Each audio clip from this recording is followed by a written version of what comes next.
All right, there we go. Welcome, ladies and gentlemen. Another episode of the Sports Nerd Podcast. It's a jam-packed week. I mean, you've got Bill Belichick and that whole side of the story on a book tour, and instead of everything being about the book, it's about his girlfriend. So that's a whole thing, and I'll be talking about that later on down the line. Hopefully, sometime either at the end of this week or the next week.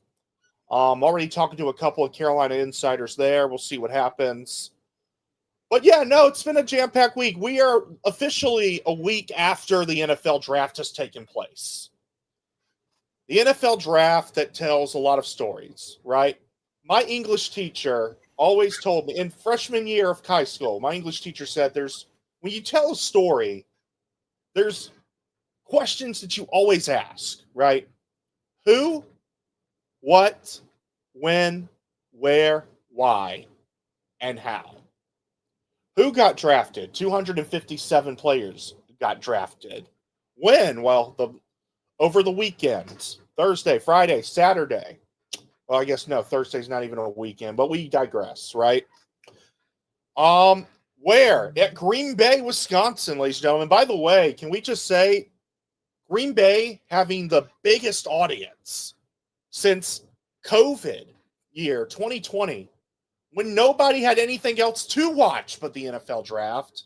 This year you had options like you've had for the past 3 years, and millions upon millions of people chose the NFL draft over the NBA playoffs, to say the least. Crazy to say the least.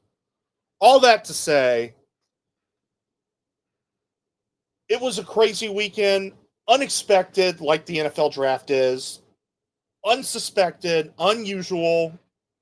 We've had several players, like I'm sure we all heard the Shedeur Sanders controversy, Shedeur dropping down all the way to the 5th round to the Cleveland Browns, and that whole story. Mel Kiper made a fuss about it himself for those 3 days, and understandable, because I don't think he should have dropped 5th round. No matter your opinion on him, was he first-round talent? Probably not. I mean, there's definitely some weaknesses there they had to work on. But 5th round is crazy, to say the least. And is it really because of his attitude? Were people really thinking he was going to be another Jamarcus Russell? Maybe. Maybe that's... I mean, we've had supposedly NFL execs, like the Giants story, where he walked in and Brian Daboll officially said, yeah, we're done. We're done here. Sorry. We're done. All that and more. Either way, today's episode, I've got two friends with me. Joey Palermo, Scout Hughes, who I had the pleasure of recording with last week to mock the first round, right? And let's just say, boys, out of that first round mock draft that we did for the Palermo podcast, we only got 5 right, which was to be expected. But I got to ask, though, boys, do I get half a point at least for getting the Tyler Warren pick right, just not in the right number? I said he was going to the Colts at 12 when he went to them at 14. Do I at least get I don't know, half a point? No, I'll give you the full point. You'll give me the full point? Joey, what did you say? Whatever makes you feel better. Whatever makes me feel better. Oh, come on, man. Don't do that just to make me feel better. Sure. I'll give you a full point. You'll give me a full point? Okay. Yeah. Well, let me ask you this, guys. How are y'all feeling about how your teams drafted? Joey, you've got at least 2 teams out there, the Patriots and the Saints. I'd say one did really well. The other made some questionable calls, to say the least. I know, don't give us your grade yet, but I guess write an intro biopsy on how you felt the Patriots and Saints did. I think the synopsis that I would say for New England would be trending upward. I think most, if not all, the picks that New England had on Thursday, I had with a smile on my face, and I think that's something that I can say for the first time in a while that I felt that way about their selections. The Saints, honestly, I think if you take out one certain player, I don't think it's as bad as people are making it out to be. But my synopsis on the Saints is like thumbs in the middle, leaning down. Well, I tell you what, man. First off, I'll go ahead and say this. I thought it was the right pick first overall. First overall, sorry, ninth overall. I love the Kelvin Banks Jr. pick, which we'll go into later. But the Patriots, man, I felt like they hit it out of the park mostly. And meanwhile, Scout, the Panthers, a lot of fans were really, really upset that they didn't go defense first. But when you get a receiver like Tet, whether you think he's overrated or not, and Dan Morgan came on 99.9 The Fan today with Tim Donnelly and said, hey, we drafted Tet not just because he was the best receiver to us in the draft, but Bryce Young really wanted him. So we were like, hey, Bryce, if you want him, we'll go get him. I mean, isn't that speaking positivity into how the Panthers are treating Bryce Young as not a bust, but hey, potential for the future? They're listening to what he has to say. What do you think about all this? I personally like the pick, but I understand where fans are coming from. Jalen Walker, the North Carolina guy, I mean, he's from Georgia. He went to Georgia, but he's from Salisbury, North Carolina, went to Salisbury High School. It's just, it seemed like it would have been the right pick. I feel like it would have been a good fit, but, Yeah. I'm not going to argue the pick because you got to understand Bryce Young needed another wide receiver. They needed weapons. Right. So the Tet pick Now, makes sense. Yeah. Right. No, what are you saying? If it was me, I would have gone with Walker. That's just me. But I'm not completely upset at the pick either. No, absolutely. Absolutely. I'm upset that he went to Atlanta. Man, Where I got to play him twice a year. I'm upset about that. But tell me why the Falcons are not getting mentioned for having a great draft this year. Last year they got picked on and bullied. I thought they had an extremely great draft, including the people they took after the draft, like Kobe Bryant, the DB out of Kansas, who shut down some really damn good receivers, by the way, might I say. Do you know he held Travis Hunter to 3 catches for 24 yards? And then not only that, these 2 wide receivers that were drafted in the top 3 the past 2 years, Tank Dell, Xavier Worthy, combined against Kobe Bryant, they had 1 catch, 9 yards. Combined. Well, it's safe to say that Kobe Bryant at least deserved to be drafted, I felt like. But the Falcons, if he performs well in the minicamp and in preseason, if they give him a shot, I would love to see that guy succeed because personally, some of the DBs that got taken, I just felt like not beneath him, but I felt like didn't have the level of talent that Kobe Bryant brought. And it's not because the name is cool and obviously reminds us of the late, great Kobe Bryant from the Lakers, but if you watch his tape, it's ecstatic to watch. Yeah. All that to say the least. We'll get into that today. Joey Palermo, Scout Hughes, you boys ready to go? Let's roll. Let's do it. All right, let's get the Gradebook out, folks, as we are going to start out with the Arizona Cardinals. And you look at what the Arizona Cardinals had to address. Look, defensively, it was sad. O-line, they have to protect Kyler Murray. Whether or not they believe he's the future, you just got to protect him for life, right? The Arizona Cardinals getting Walter Nolan, first round. I love the pick, by the way. Will Johnson, an absolute steal. If he comes back from injury stronger than ever, watch out. Watch out for that guy. Denzel Burke as well. I loved that pick later on the 5th round. It's just they focused on defense, which was a massive struggle for them. Now, I will say one thing I felt like needed to be addressed earlier was definitely O-line, and they waited till the 6th round to get it. Like Hayden Connor out of Texas, he's got great blocking ability, though he did struggle against the likes of Georgia, as did everybody. But there were some defenses out there where it felt like in some cases he couldn't get his feet set to where he was able to make the correct kind of blocks. And also they waited till the 6th round to address an important need. But they went and got Walter Nolan, Will Johnson, Jordan Birch, an underrated edge player, in my opinion. But overall, if I were to get my gradebook out right now, boys, I'll be honest. I gave the Cardinals a B. I thought they did mostly what needed to be done. I'd give them an A if they addressed their line a little bit earlier. But that's just me. Let's get y'all's gradebooks out. Get your red pens that the teachers used to grade us with. Oh, gosh. And let's grade here. All right, Joey, let's start with you, young man. What's your grade for the Arizona Cardinals and why? Probably the first time I've been called a young man since high school. I would say for the Cardinals, I'm kind of right there with you. Nolan, I think we talked about his tape and kind of how impressive it was. I know, TJ, I know we talked about in the podcast that you were high on him and his abilities, and rightfully so. I think the question with him is more about like his stuff off the field, and that's kind of the thing with the Cardinals draft is kind of a but kind of thing.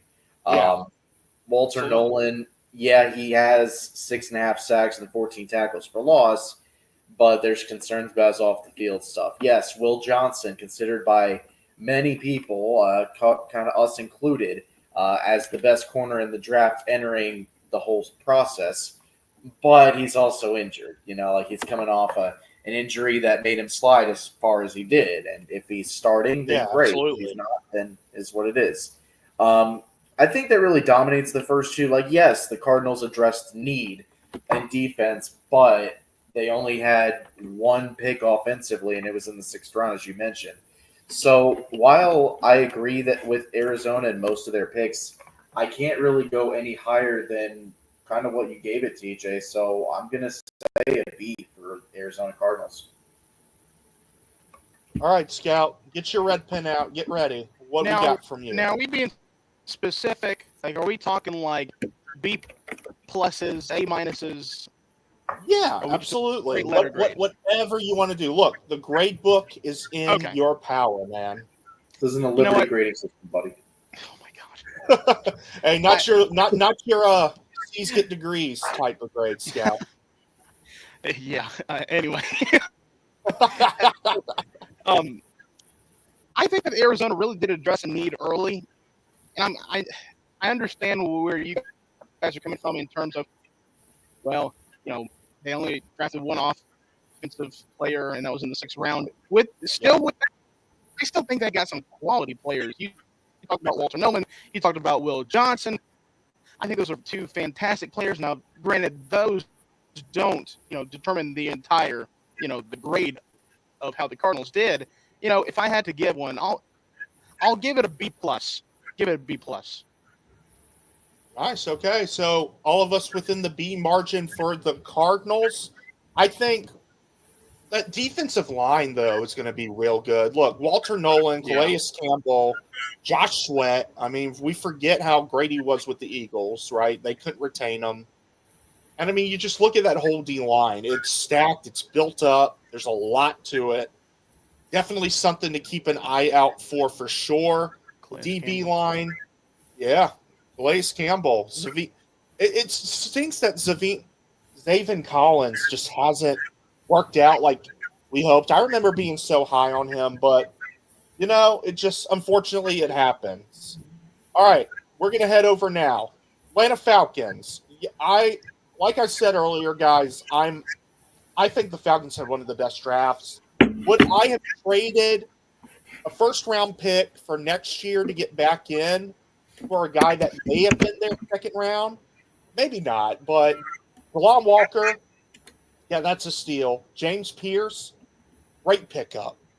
Yeah. Xavier Watts, Billy Bowman, great picks up, set the safety line, especially at a point where the Falcons are losing at safety. Now, I will say, the D line, they addressed it with a couple of the edge rushers in Jalen Walker and James Pierce Jr. So I think that's what got me high on them. But they didn't really find a replacement for Garrett Bradbury. Not Garrett Bradbury, but they didn't really find a replacement on the O line, so to say. They didn't really build up some of the holes they had there. So that's why this doesn't necessarily get an A+ for me. But every single pick they got here, even Jack Nelson, 7th round, they didn't draft after the 4th round until the 7th round. And even I was high on that pick. So I give them a standard A. I love that they focused on defense. They need to find guys that are able to get to the quarterback. Jalen Walker can do that. He was a force to be reckoned with. We know what James Pierce, if you look at that tape, quarterbacks fear the man. So I think they addressed what they had to. Xavier Watts, this was a loaded safety class. And Billy Bowman, one of the best tacklers at the safety position in this class. Good skill, in my opinion. All right. Joey, Scout, let's head to you now. I personally, or do you want to go first, Joey? But if not, I'll just go ahead. I really think that Atlanta addressed. We talk about all the time. Oh, well, it's good that teams address a need, and while that is good, sometimes taking the best player available is good. I don't think they just got the best player available. I think they got the best players. Atlanta really needed some defensive ends. Jalen Walker, good player from Georgia. James Pierce Jr. I thought it was a really good pickup from Atlanta. I'm not so concerned about the picks. They only had 5 in the draft, but I think Atlanta is pretty good. I'll give it an A. I'll give it an A. You'll give it an A? Yeah, you're right. Oh, you're good. I was just saying, I'm not all that concerned, when it comes to. Honestly, goodness, I'm glad they didn't pick a quarterback again. Yeah. Oh, if what they said was true, I mean, shoot, Kirk Cousins as capital potentially in that draft, but I guess they didn't feel like they had a good enough deal for Kirk Cousins. But he's still on the roster. He may stay on the roster for all we know. We just know right now they're sold on Mike Penix. I believe also the intent is that Kirk Cousins is expected to be on the roster throughout the season. That's what I've heard too. That's according to Falcons insiders. I am not as high on the Falcons as you are, TJ. I will say that they addressed the need a year too late, admittedly. I'm still a little bit like, why did you get Dallas Turner last year? But I digress. Jalen Walker's very much got, he's got potential. Like, he's been there for a year, and he's a Georgia guy, so I don't think you can really go wrong with that. But then you go edge again, and for me, it's like, did the Grady Jarrett hole, was it that big where you needed to fill it for, a couple of things? And then you give up your first-round pick to do that. And for me, to give up a first-round pick to the Rams to draft a position that you already drafted, I mean, I was kind of shocked when I saw that live. And I was too. I mean, we can talk about Xavier Watts. I mean, and yeah, he'll help with Jesse Bates back there, and Billy Bowman Jr.'s got the potential as well. But I cannot, in good conscience, get this team an A for sure, based on the fact that the Rams just basically were gifted a first-round pick. I think the Falcons could have gotten Pierce at where they were initially. So I agree with that. Yeah, I'm going a full letter grade below you, TJ, and I'm going to give the Atlanta Falcons NFL draft a B-. Okay. I mean, it makes sense. They did give up a lot of stock, but I guess they thought it was too. I guess they felt like Pierce would have been gone by then. They needed to address it. Who knows, man? Who knows? But man, for Walker to fall that far, I didn't think he was going to come out of the top 10. I thought the same thing, man. So I think Walker is by far and away their best pick. I mean, there's no doubt about it. If he has an opportunity, he will shine on that defense. But I mean, it's just everything after that for me. Just it's a bit questionable, man. And look, they might need that first round pick because if I know anything about next year's possibilities for the NFL draft, not just a quarterback, but at every position, I mean, you might be looking at that a year from now and going, man, could have really used, Jeremiah Smith or somebody to that effect. You're right. No, absolutely. I agree. I mean, like I said, and that's why I kept it to just a standard A instead of an A+ too. I felt like trading in was unnecessary because even if James Pierce isn't there, there's other edge rushers like Mike Green would have probably been available. He fell due to some allegations, and so he would have still been there. You could have picked him up over. Could have picked him up over before the Ravens got a hold of him. Yeah, and here's my thing with the Mike Green pick, or with Mike Green falling. And I know we'll talk about him later, but in terms of that, we talked about Mike Green in the sense of there were two other players similar to his position that the point where we selected all three of them that either back to back or within 4 picks. So maybe by that the need was already filled. But anyway, I digress. I think absolutely. Yeah, no, absolutely. All right, I love the ball. I don't know about y'all, but the Baltimore Ravens just seem to continue getting stacked. All right, Malachi Starks, who I felt like was one of the best defensive players in this draft, plays at so many various positions, right? Yep. And then they get Mike Green from Marshall. He fell to them. They pick him up. And then the Emory Jones pick. I've been huge on Emory Jones out of LSU. A lot of upside with him. And just you go down the line of this draft, and it just felt like they were getting the right guys at the right time. And so I mean, Nias Peoples as well at a VT. Great defensive tackle.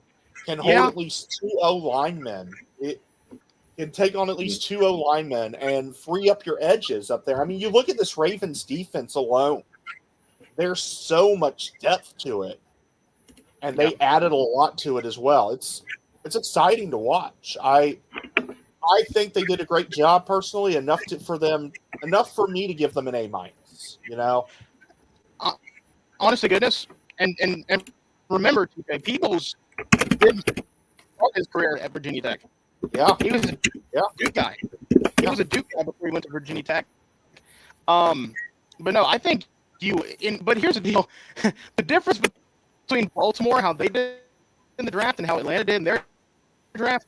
Baltimore did more with a lot more. They had a lot more picks than Atlanta did in this draft, and they used what I thought was a good draft on the offensive line. Talk about Emory Jones Jr. from LSU, Carson Vincent, who's also a North Carolina guy from Forsyth County. Yeah.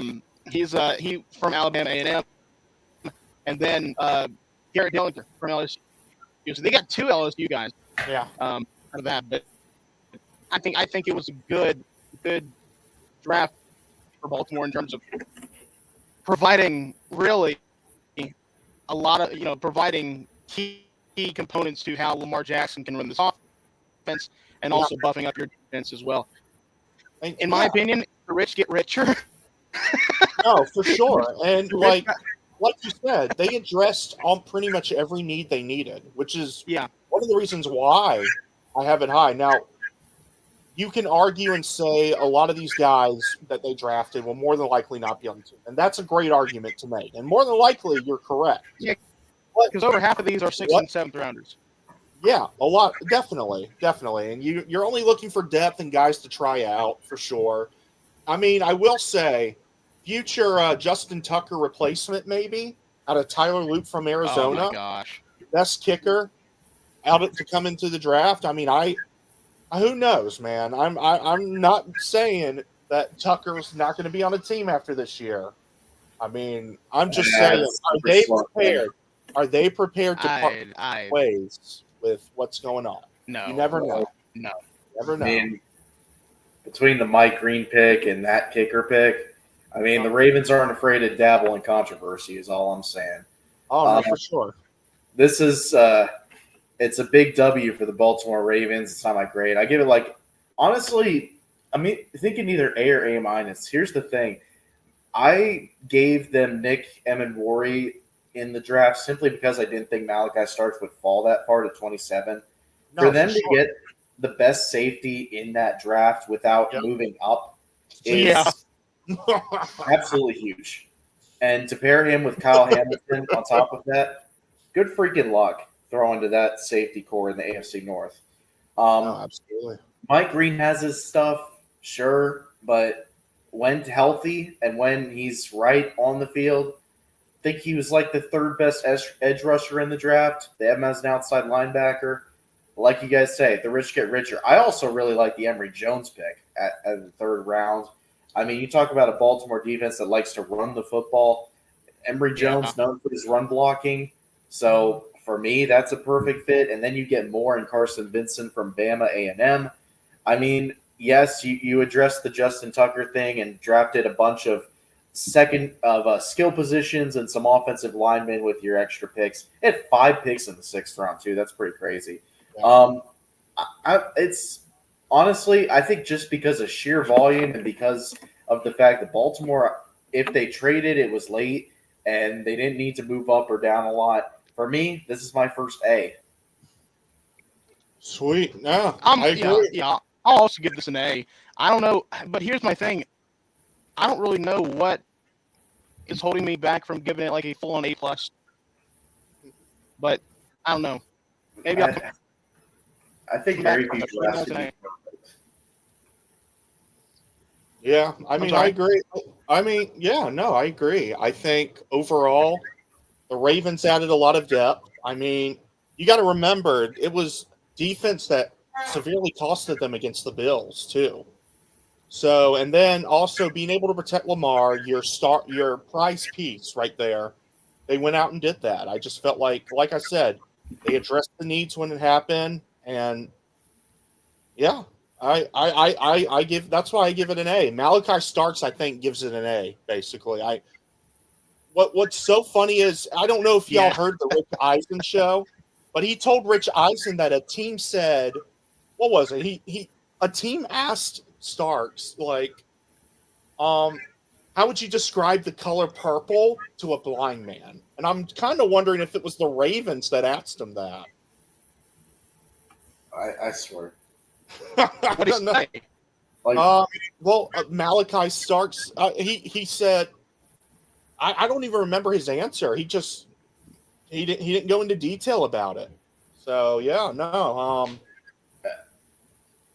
He just said, yeah, this team asked me how I would describe the color purple to a blind guy. So, wow. Well, there you go. Yeah, that's basically, that's funny. So now I guess, I mean, it comes down to 2 teams, right? It has to be either the Vikings or the Ravens, and judging by the fact that the Ravens drafted him, I'm wondering specifically if it was the Ravens. That's interesting. Okay, well, that's interesting to say the least. I mean, that's all you can say right about now. All right, moving on. We go to our next team, which is the team that beat the Ravens in the playoffs, going to the AFC Championship, missing out on their chance at the Super Bowl, losing to the Chiefs once again. The Buffalo Bills. I'm guessing y'all heard about their general manager basically getting into an argument with those radio personalities. I mean, saying, "Look, guys, look, yeah, you didn't hear about this." No, I did not actually. So, okay, I got you. So the general manager came out for the Bills. He went on this radio show. Okay. In That was the base near Buffalo, right? Gotcha. He goes on there a couple times. And he said he was listening to them prior to joining prior to being put on air. He had been listening into them. And I don't know what all was said, but basically, I guess they were saying, yeah, the Bills, they just didn't do a great job drafting and blah, blah. They should have gotten a receiver. Well, the general manager comes on and said, yeah, I was listening to you guys before I came on here, and quite frankly, I'm getting tired of all the judgment and everything. He said, y'all said last year, y'all said we should have drafted a wide receiver. Oh, what do y'all think this is? Fantasy football? We're going to draft what we feel like we need, not what the fans need. He said, we're great at receiver right now. We did not need to focus on receiver. It's a whole thing. You should check out the video. It was a. And you know what's funny about that comment? It took. They then went out and signed a receiver 2 days. They took after. wide receiver. Elijah Moore. I know. They went out and got Elijah Moore later on. So. Yeah, don't have great was the operative word there. They got Caden Prather at the 7th round. But I mean, they focused on defense a bunch, though. I mean, Maxwell Hairston, underrated pick in my opinion. There's a lot he brings to the table. Landon Jackson, T.J. Sanders, Jordan Hancock, I thought was a great pick, and then Dorian Strong, one of my personal favorite corners in this class, getting picked up. The Bills were horrible at pass defense by last year. They got crushed. They got injured mostly in that area, and they addressed corner 3 times in that draft, including Maxwell Hairston, Dorian Strong, so forth. They addressed what they needed to address, really. They went out and got defense. And personally, I was a big fan of how they handled this draft. I gave them a B- because, and I think a B- comes in the fact that although I felt like there were some guys that could have gone out and got after, that were probably higher than these prospects. I do love the picks. The Dorian Strong pick is huge for me. T.J. Sanders, I thought was an underrated DT.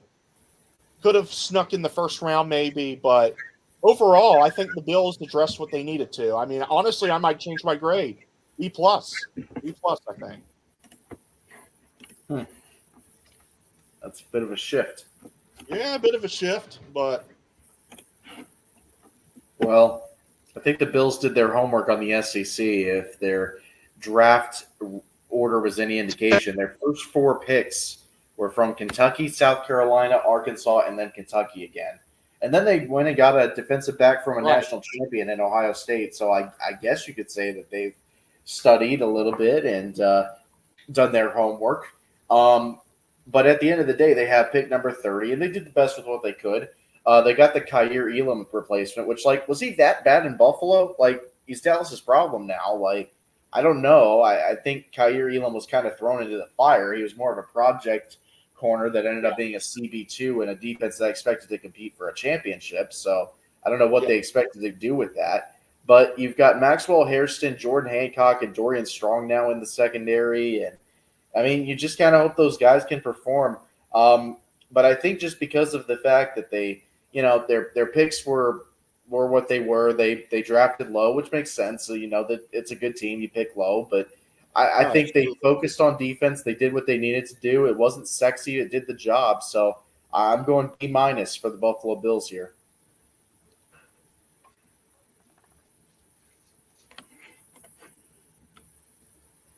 All right. Heard that. Scout, can you hear us? Yeah. I didn't know if it was my – I have more to say. Heard that. Okay, cool. All right.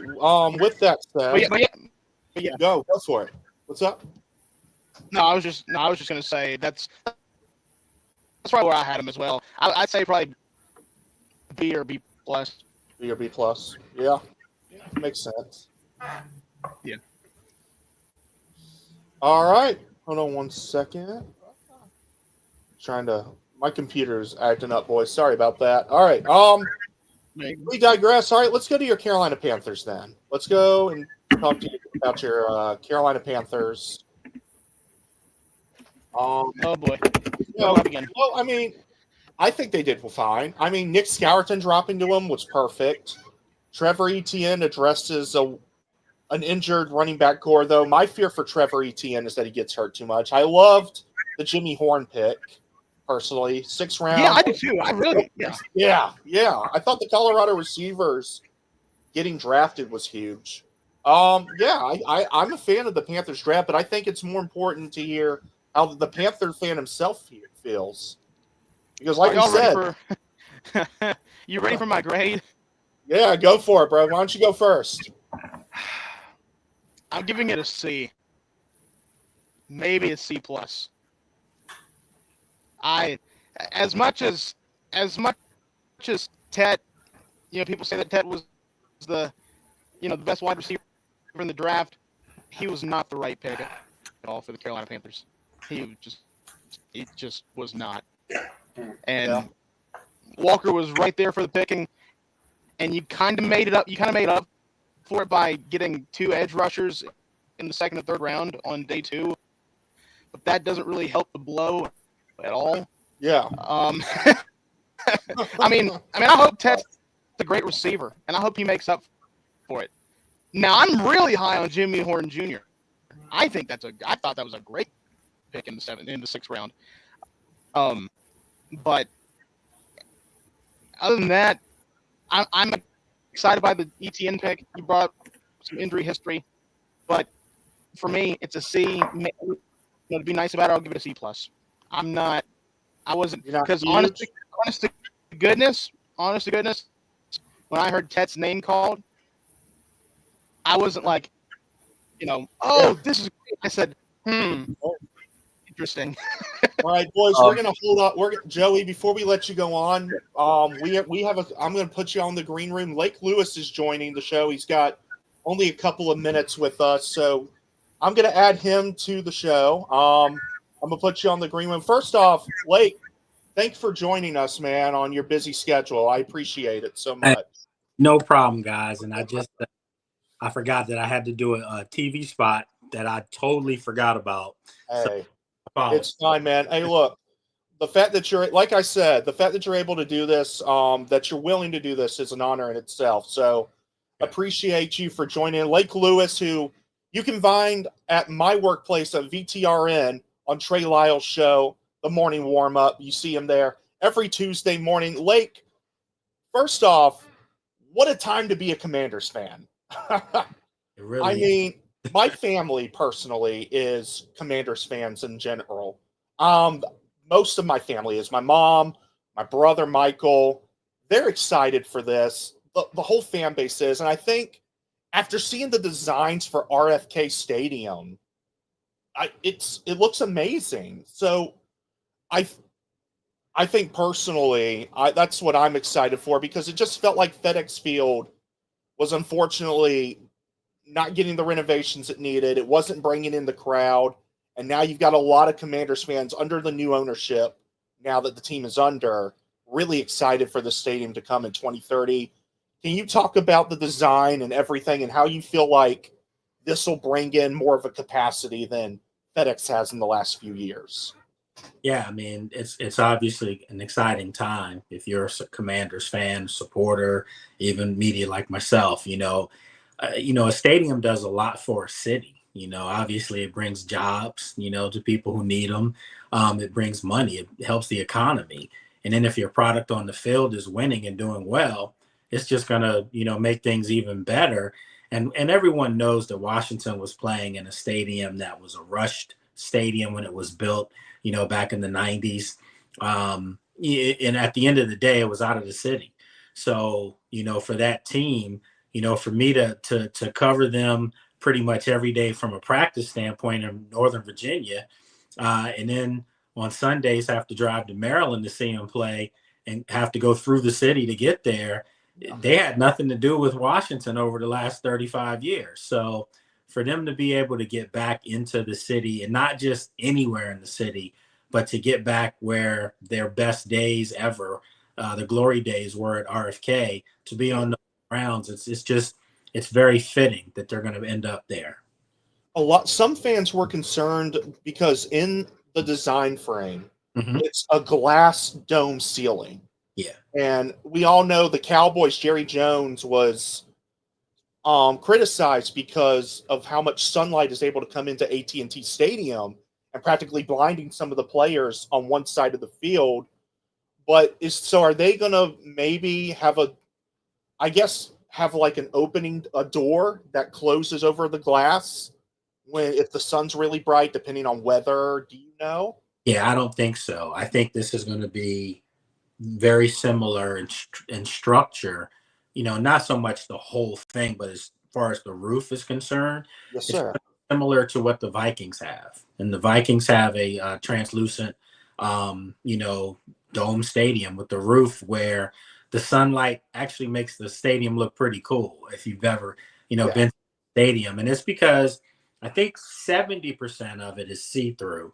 And then there's another 30% that's a little higher because it's at an angle. And I think that 30% kind of blocks the sun from, directly glaring into the stadium. And maybe Washington will do something similar to that, because that is a cool stadium. And, you do kind of have a cross of the indoor, look with the outdoor look. So it's a pretty nice setup.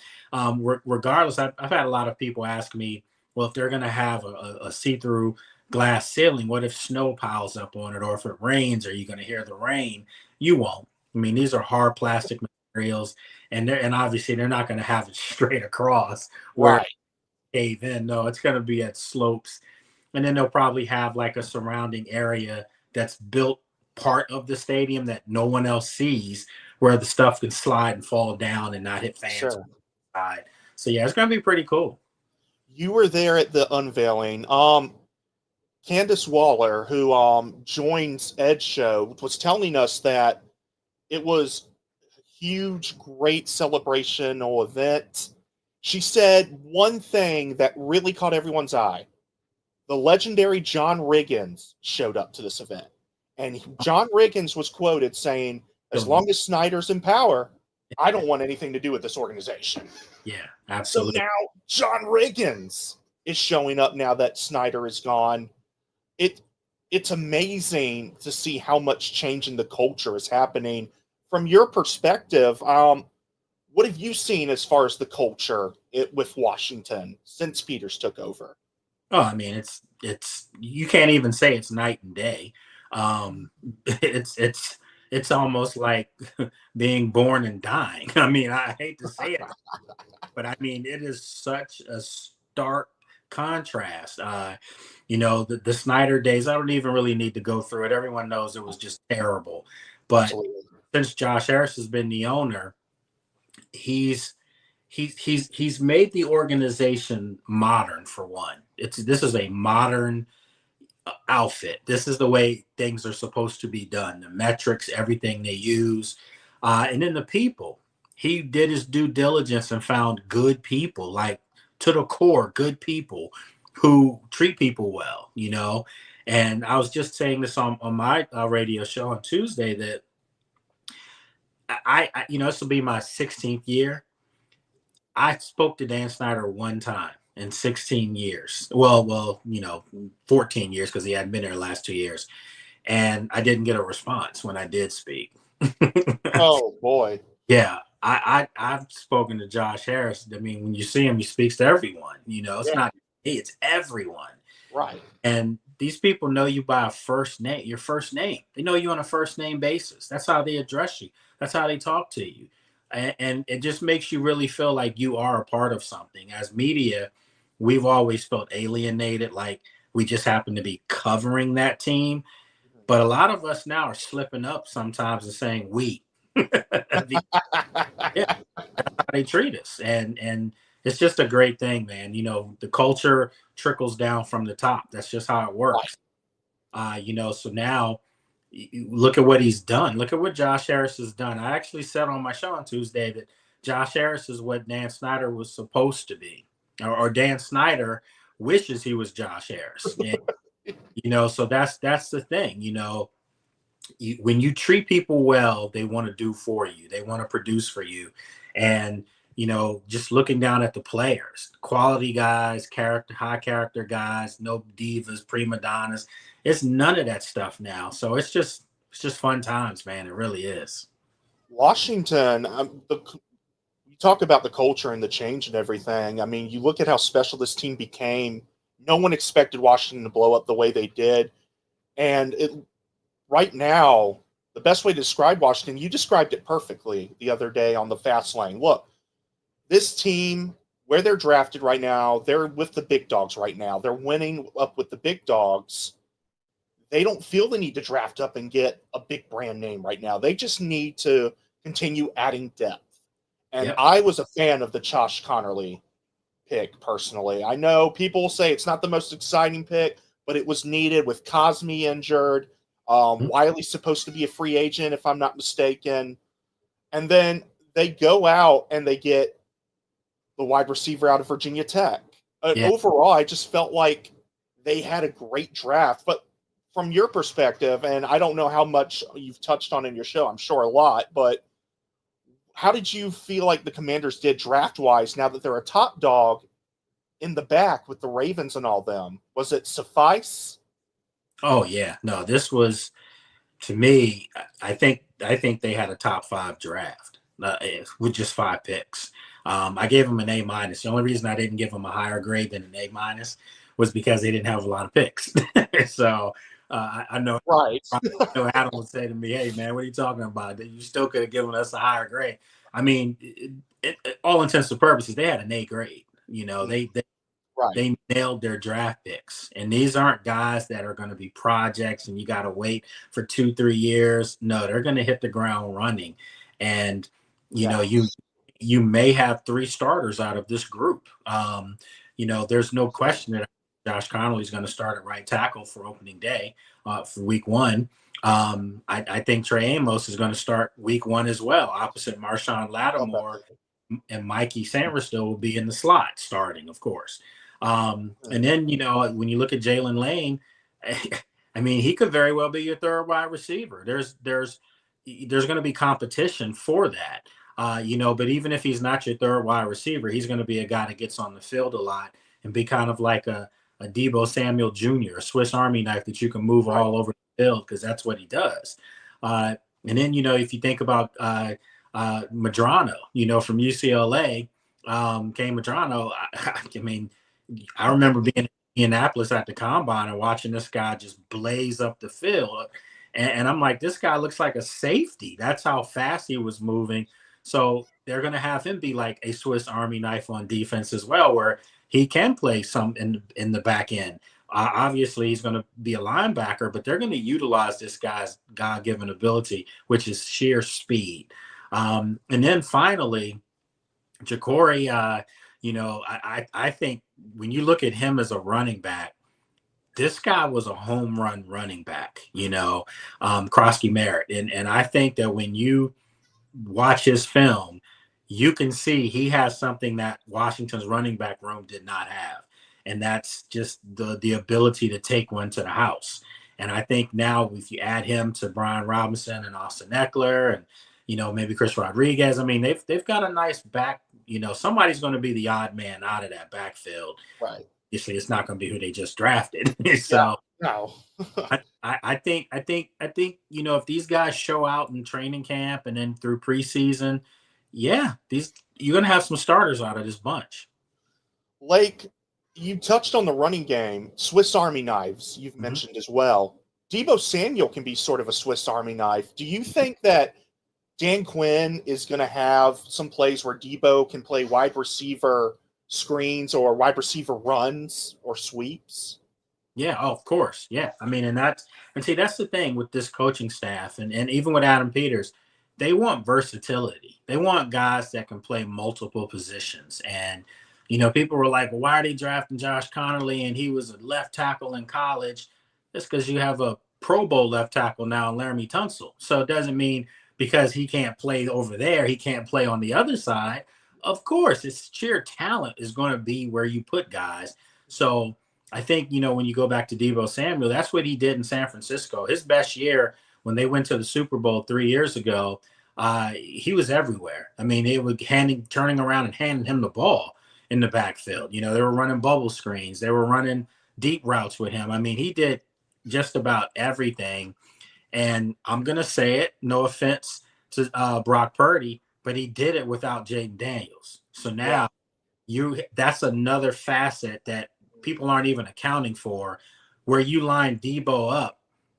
Think about this. You line him up, and now you have Terry on another side. And then you have Lane somewhere going in motion because, he's a guy you could turn around and hand the ball off to on a sweep or something. But then you have number 5 sitting in the pocket comfortably because now you upgraded your offensive line. It's just, I'm telling you, man, this offense has the potential to be lethal this year. Lake, I know your time is short, so I'll finish you off with this last question, sir. A lot of fans have been iffy about the fact that even in their 5 picks, Washington hasn't gotten an edge rusher. They're worried about their ability to stop the run. What do you have to say to those fans to calm their nerves when it comes to that sense? Stop it. Like, literally stop it. Because I think people don't understand the way they envision Javon Kinlaw. Javon Kinlaw is a big man, but he's a big, mobile, nimble man. They're going to start him on the end. He's not starting as a tackle. He's going to be starting on the edge. And then you brought in Dedrick Wise, who's a professional at this, has some championship hardware with the Patriots. I mean, this is a guy that knows what he's doing, and he's a larger guy as well. Then they brought in Eddie Goldman, so they've done some things. They brought in Martin, who also can get after people on the edge. I think Washington felt like, collectively, it wasn't one position that lost that NFC Championship game. Collectively, as a unit, they had their worst game of the 24 season, ironically, in the most important game, So I think they felt like if they could run that game back, they would perform much better.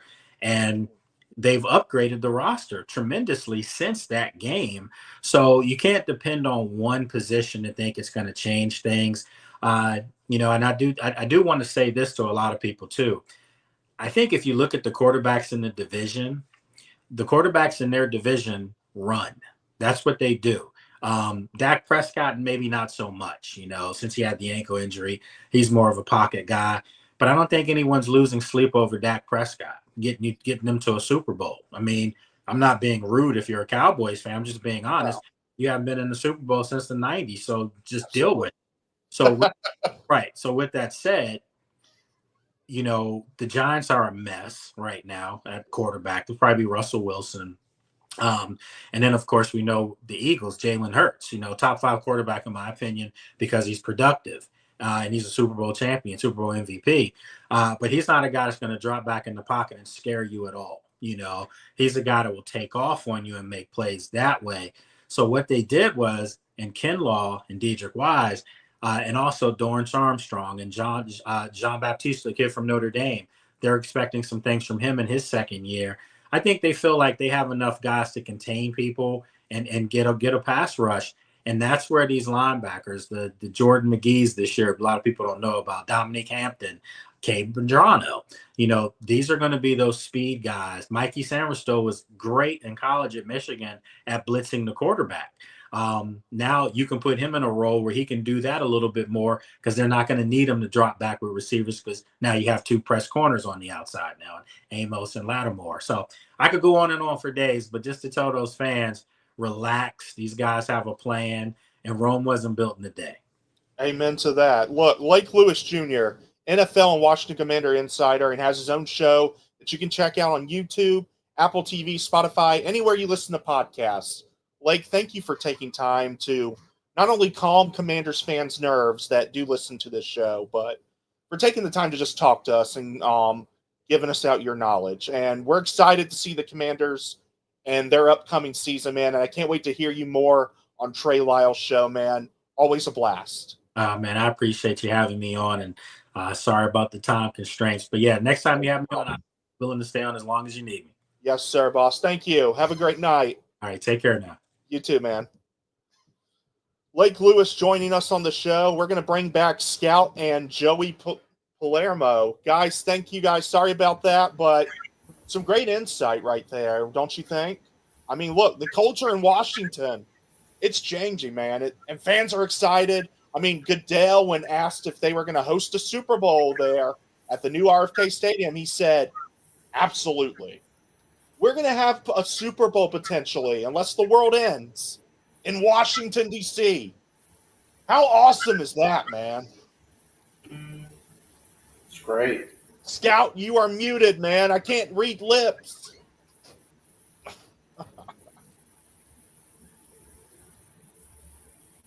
You're muted, buddy. Well, Joey, so we got Scout's take on the Panthers, man. Why don't we get your grade book while we're at it? Whip the grade book out and tell us what you thought about the Carolina Panthers draft. I mean, first of all, it's a pleasure to get to hear Lake for a little bit and get to hear his insight on a Commanders team that's hearing nothing but good things over there in Washington, D.C. So I'll be rooting for him over there as an East Coaster myself. It's a pretty cool moment. First time that the Commanders have played really well in the time that I've been alive was last year. So good for them. As far as the Panthers draft goes, I was, like a lot of Panthers and NFL fans, very surprised when Torrey McMillan was drafted as high as he was. But it addressed a need, and I think that's Bryce Young, for the first time, I think, since he's been in the NFL, is going to have an opportunity to get to say, here it is, go and get it. And that's what Ted McMillan brings to the table. Of course, he brings a lot more than that, but we give him opportunities to possess the football. And that's the biggest thing with this draft. This draft really hinges on how good is Carolina's offensive line. Because I like Ted McMillan, Jimmy Horn Jr., good sixth rounder. Mind you, Carolina, most of these picks were not theirs. Like, they got a couple from Denver, New England, Dallas, the Giants, the Ravens. Most of this, except ironically their own first rounder, was via trades from previous years. But I think the thing comes down to, and maybe the Panthers fan can answer the question, is how much do you trust Carolina's offensive line right now? Because if you like it, then I think this is B+ bordering on an A-. If your offensive line is not considered good, then for me, it's B- leaning C+. Well, then I go with the former. I think it's a good pick then, because although Carolina's offensive line is not the best in the league, I don't think it's bad at all. And I think if you're given that scenario, Joey, I'll take the former. Look, guys, I agree the Carolina Panthers line may not be the strongest in the world, but they needed weapons. I mean, you got Hunter Renfrow into the mix now as well. He's been brought back into the NFL. He brings veteran leadership. Maybe he helps change things. What is it, Scout? Oh, I was just saying I'm excited about Hunter Renfrow. Oh, yeah. No, me too. I think it's a great pickup. Look, Tet brings something that soon Adam Thielen will no longer be able to bring. Consistency. And I think as long as Bryce is able to get the ball to him, I think there's nothing to really worry about too much right now, you know? And I think right now offensively, I'm not saying the Panthers are turning things around because I don't see a world where they win more than 7 games right now. And it's not because they stink or anything. They don't. Well, I think they're better. It's just you can't expect a whole flip around, right, in 1 year. But we've seen the potential, right? Yeah. 3 years ago, I might have got him first place in the division. Yeah, no, for sure. So with that said, all right, look, we've talked about the Panthers. We're going to move on now. We're going to Chicago, Josh Lepowski's team. And the more I look at this Colston Loveland pick, I kind of like it. I know people will say, look, over Tyler Warren, but look, Colston Loveland is a better blocker. And if you watch more of his tape, look, can he do everything Warren can? No. But he can do what Travis Kelce can. That's what I see when I look at Colston Loveland's tape. A lot of what Travis Kelce is able to do. And it's what Caleb Williams really needs. And it fits the scheme that Ben Johnson's going for. It fits the scheme. I love the pick personally. Luther Burden, what a steal. I when he didn't go first round, which I kind of figured he would fall out, but in all honesty, I loved on Instagram when he posted after the night of the first round ended. He posted himself on the field at 1 a.m, by the way, at Missouri facilities practicing. So you got to love the grind. Shout out to that. Look, the Bears draft wasn't anything special. The Shamar Turner drop, I thought Shamar Turner falling into their lap like that was great and all. But for me, I gave the Chicago Bears a C+. Look, the Colston Loveland pick kept it from being lower, but I felt like as far, maybe I may be wrong, because Ozzie, the more I watch Ozzie out of Boston College, the more I'm realizing, dang, you know what? That was actually a sneaky good pick, you know? But I think after the second round where they had 3 picks, they disappeared. And I just felt like it was at that point, it was just, okay, just grab the next guy off our board, right? C+ for me from the Bears. But let's hear it from the guys that are probably more experts than I am. Let's hear from Scout and Joey. Give yourself some credit, DJ. Come on now. I mean, I will say, though, at face value, or not even face value, at first glance, man, I was flipping out over the Loveland pick.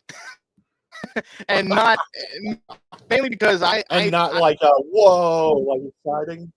No, just like because Tyler Warren was there, and it was just kind of like, oh shoot, and then we kind of just shove it aside, like, oh, just, they're the Bears.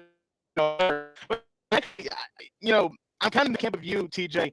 The more I look at it, the more I see that Loveland fits the scheme of what the Bears offense is trying to do. I know that Caleb Williams is happy. Yeah. Considering the first 3 picks were a tight end, a wide receiver, and an offensive lineman. We're probably going to see a 2 tight end formation too with Cole Kmet. Everyone's like, "Oh no, what's happening, Cole Kmet?" Nothing, guys. It's just Cole Kmet's going to be in a 2 tight end formation probably. Loveland was too big to pass up, and lo and behold, they got their guy. I mean, that's all it is to it, you know? Joey, what do you think about all this? Look, the Colston Loveland pick.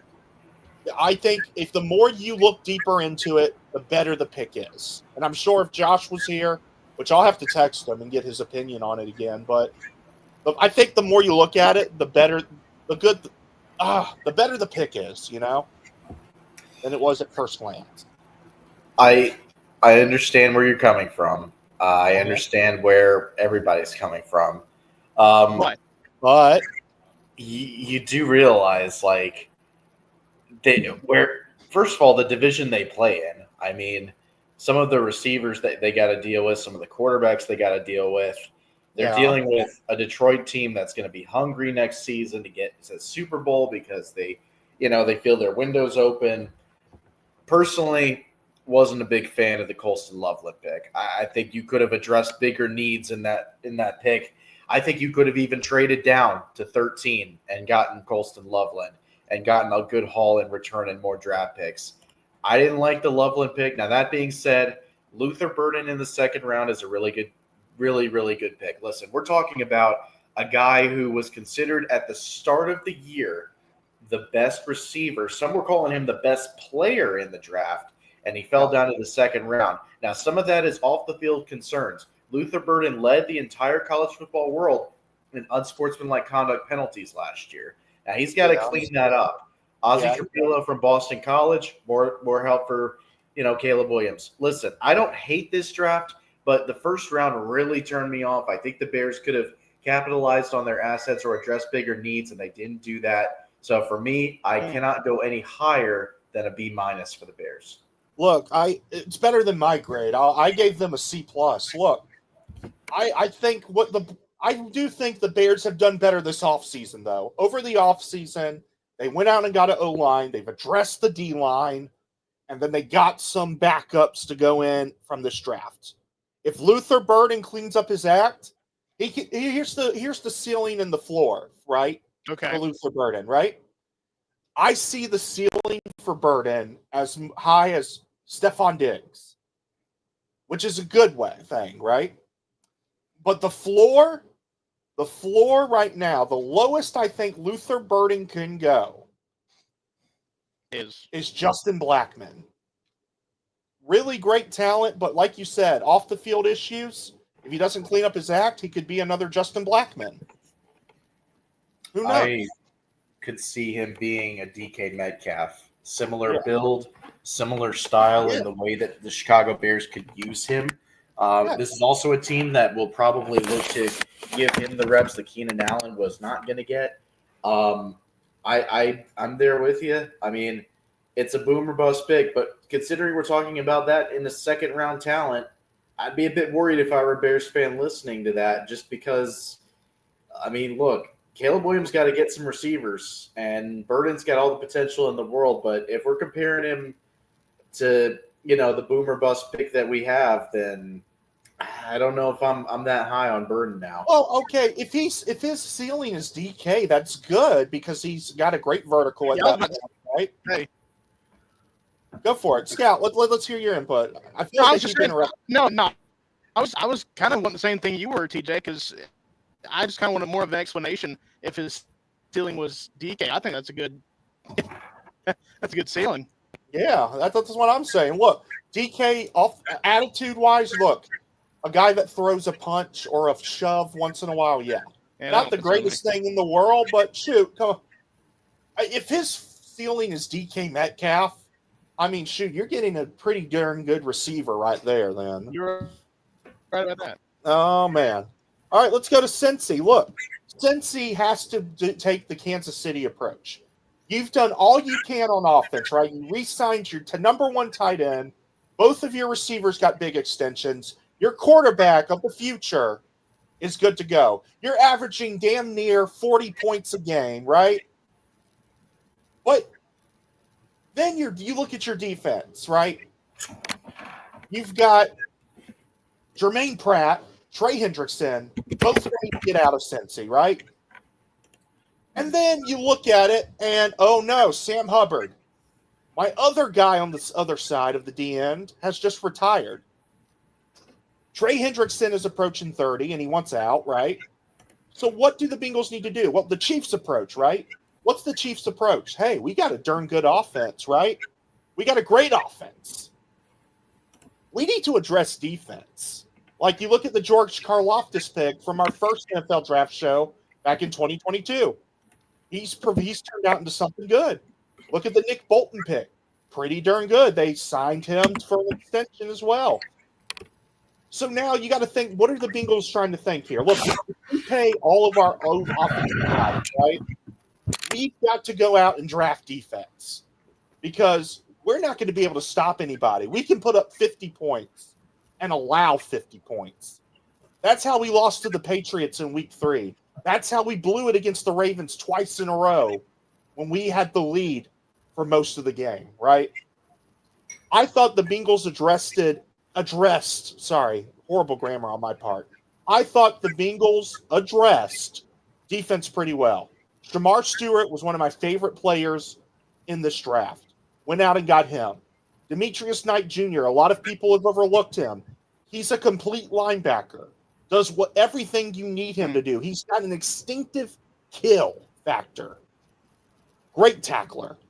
One of the most underrated picks in this draft to me was Barrett Carter out of Clemson, who a year ago was a first-round choice. He fell in the draft a bit, but I think that's a steal. I think that was second, third-round talent right there. You get him in the fourth. Yeah. But outside of that, the Bengals didn't have a lot of picks. They didn't have a lot of choices, right? And for that, I felt like, once again, you lack a bit on O-line. You didn't go and get a tight end because their tight ends are on a short leash right now. You didn't go and get a tight end when you should have, right? You didn't address the defensive backfield. That's what scares me the most. That's what's allowing all your points. For that, I like the picks. But I'm going to have to give the Bengals a B- because they didn't address the defensive backfield like they could have. Yeah, So, I'm right there with you. That's I was analyzing the Bengals. B- B- was the grade that I was kind of going with as well. right. Yeah, I was gonna say B at first, but the more I think about it, the more I'm kind of with you guys. B-. They only had 6 picks. They addressed what they could. They got Shamar Stewart. Whether he's a partner for Trey Hendrickson or his replacement, we'll see about that. But they addressed their needs. They did what they could. They only had 6 picks, and they can only do so much with what they've got right now in the cap. So they're hamstrung a little bit, and that's a tough situation to be in for a team. But I'm gonna give them a B- as well. I agree. I mean, I look at some of the undrafted real quickly. I know we've gone longer than we expected, but I mean, I look at the undrafted free agents, and they didn't do bad on that part either. Look, Howard Cross, great pickup. Hayton Thorne, I'm not sure about, but Jordan Moore out of Duke, that's a great pickup. I love that guy. He's got speed, and they used him in a lot of speed type plays. That's a good pickup on wide receiver to add depth to it. But once again, what did they not address really in the undrafted free agent aspect either? Defensive backfield. That worries me a little bit because I look at this Cincinnati team, man. I look at this Cincinnati defense, and you go to the backfield, you look at the depth chart and what they currently have. One of the worst passing defenses out there. Look, Cam Britt's great. Max Hill hasn't exactly worked out. Not sure about Geno Stone completely. He's got some key elements. DJ Turner's okay, but he's hurt. I'm just not sure. What I'm not seeing here. But we digress, right? Let's go to the Cleveland Browns, the other team in the AFC North. The Browns had an interesting draft, right? Instead of getting I know. I'm talking to Joey on this tomorrow.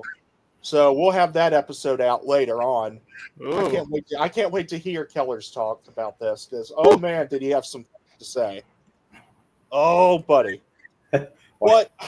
Oh, buddy. I'm excited. But look, the Browns traded down in the first round. The first trade came from the Browns trading down from number 2 to number 5. They didn't go out and get a piece that could maybe bring in the crowd in Travis Hunter. Whether he has a great career or not, I felt like getting a generational talent, a unicorn type player that we haven't really seen in years. And even when we have seen it, it doesn't last long because eventually the unicorn players become a one position type player because it's so hard in the NFL to do 2 positions, right? Yeah. But Travis Hunter wants to try it out. He said, look, man, I want to do wide receiver. I want to do defensive back. Cleveland said, nah, we're good. But hey, look, great pickup with Mason Graham, right? Look, the whole draft isn't terrible. I don't think it's horrible, right? I look at Cleveland's draft, and I like the first 2 picks because Carson Schlesinger, right, out of UCLA, Captain America, by the way, my nickname. Love that. Great pickup. I love Quickshawn Judkins. I love Harold Fannin Jr. But then I get to the 3rd and the last 2 picks. And by the way, the Browns, after the 5th round, after the Shadur Sanders pick, did not draft the rest of the draft. Oof. So, yeah. Dylan Gabriel, 3rd round, right? Not a terrible pickup, but if you were going to go get Shadur later on, and I don't know how much power Jim Haslam threw in to this whole thing. Because once again, Shadur shouldn't have been there 5th round. He should have been drafted before. Yeah. Okay, look, Watson's hurt, right? Watson's hurt. And also he's got so much baggage. He's just not the same Deshaun Watson. Flacco's back. Welcome back, Flacco. Former comeback player of the year when he was with Cleveland 2 years prior. 40-year-old Joe Flacco. May start a few games, see how he does. And then Kenny Pickett, who didn't get his 5th-year option picked up. So what does that QB room look like now, Scott and Joey? Let me tell you real quick before we get your grade. I can tell you what that is because I talked about it on Sports Talk on WIZS. It's Deshaun Watson, it's Kenny Pickett, it's Joe Flacco, it's Dylan Gabriel, and it's Shador Sanders. Can you imagine? Can you just imagine being Dylan Gabriel and the Browns are posting more about the quarterback on their social media, and the Browns are posting more about Shador Sanders, the guy that they picked 2 rounds after they picked you. They're posting more about Shador Sanders than they were Dylan Gabriel. Posting social media, what you want about that, whether it really matters or not, Right. But I'm just sitting here like, like what in the world? Like in my mind, Joe Flacco's the starter because I don't even know if Deshaun Watson is going to be healthy by that time. Watson, right now, Deshaun Watson. ESPN came out with a report saying that he may be ready to go. Okay, well then, isn't as bad as people think. Okay, well then maybe my perception is a little off. If he's good to go, then he's number 1. But I mean, 5 quarterbacks. Who are you going to cut? Kenny Pickett, probably. They wish they could cut Deshaun. Well, they can't do that for at least another 2 years. Well, they didn't even address O-line. Well, they kind of did. No, they kind of did. Where did they address O-line? Harold Flynn. Is Harold Fannin Jr. going to go from tight end to O-line from time to time? No, I'm just saying. Big enough. I'm just saying the potential. I mean, you can do whatever you want with the tight end. That's all I'm saying. But in reality, no, they did not address the offensive line. How many times were the quarterbacks sacked by Cleveland? Like, they had the most sack. Every quarterback that played for Cleveland last year was the most sacked. And keep in mind, Jedrick Willis isn't even on the team right now. But can we agree? I think the Browns at least won day 1 of the draft. In my opinion, they do. They win day 1 and day 2. Day 1 and day 2, the Browns had some of the best picks. Because in my opinion, they absolutely fleeced the Jacksonville Jaguars, only going down 3. Really? Okay. Because they got a number 1 next year. That's true. How? Yeah, that's true. That's true. How? In addition to all the other picks, we don't know how good or how bad Jacksonville's going to be next year. Could you imagine Cleveland getting 2 top 5 picks? It's happened before. Before, but we have no idea how good. I guess we're not. I guess in hindsight, I'm thinking of it man, if you thought this year's draft was good, then man, you should see next year's. Hey, look, next year's draft is going to be amazing. All right. Could you imagine Arch Manning being a Cleveland Brown? If Arch Manning proves to be as good as he's been advertised, and he's shown himself, he's good.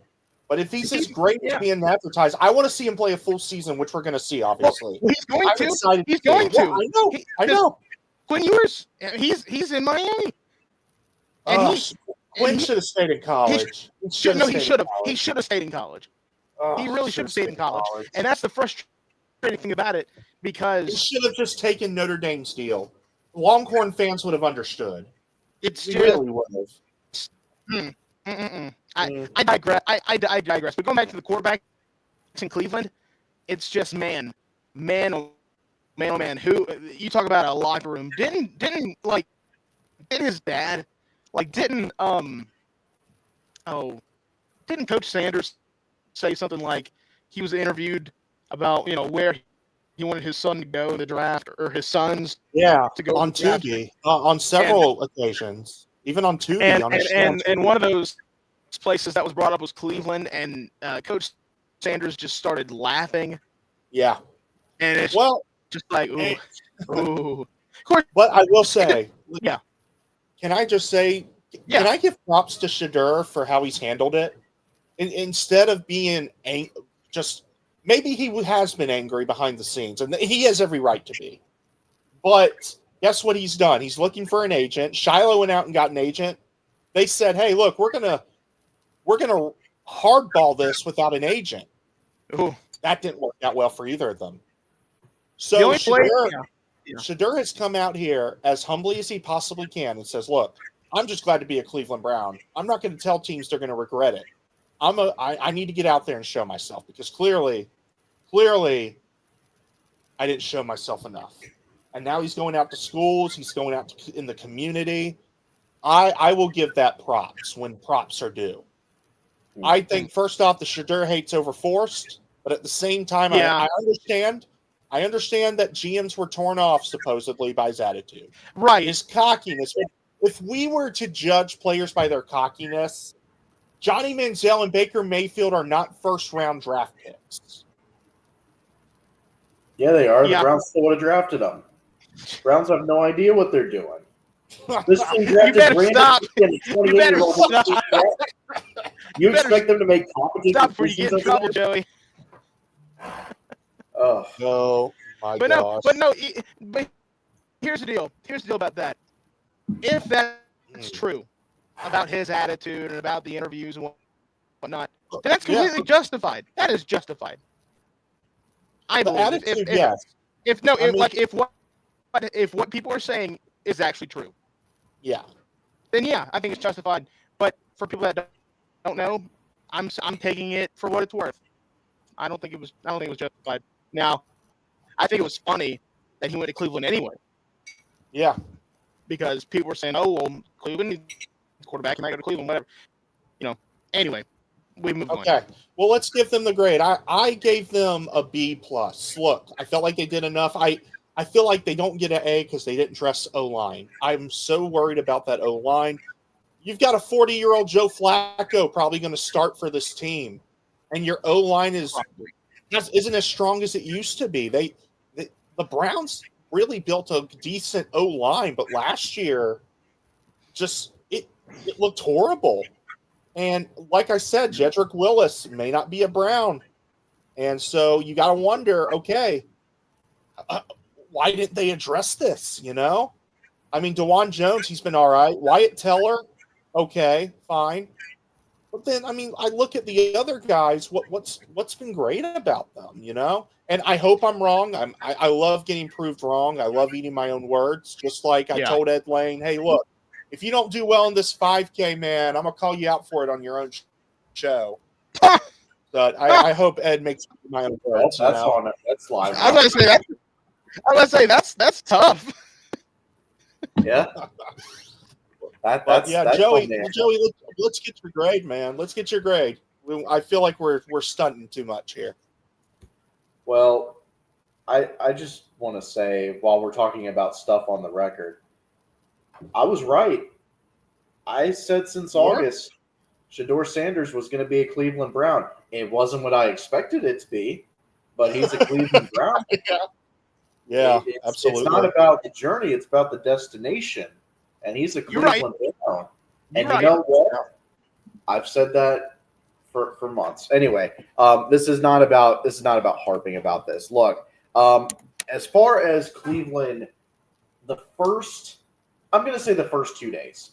Yeah, I would give them an A-.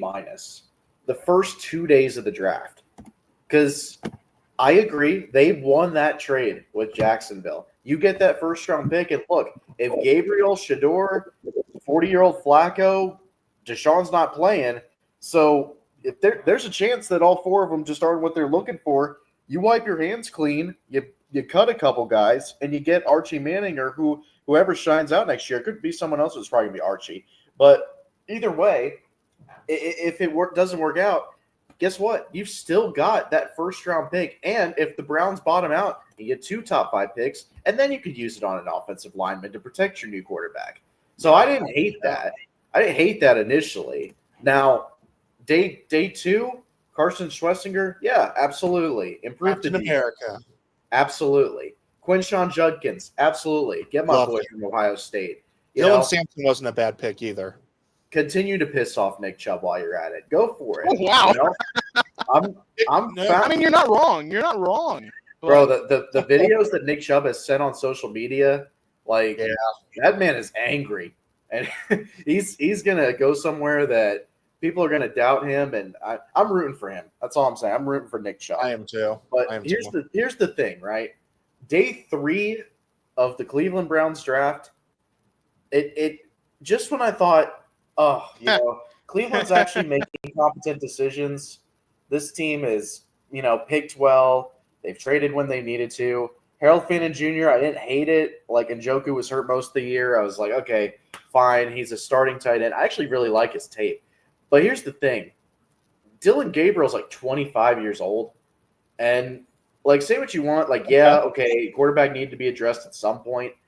But I don't love it. I mean, look, I hope Dylan Gabriel proves me and everybody else wrong. I hope he goes out there in the preseason. I hope he balls out.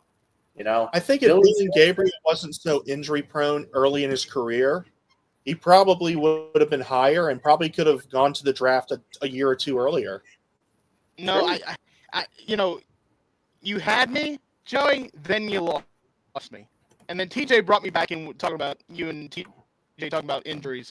But I want to hear another thing about a quarterback staying in college so long and, being older coming out into the draft.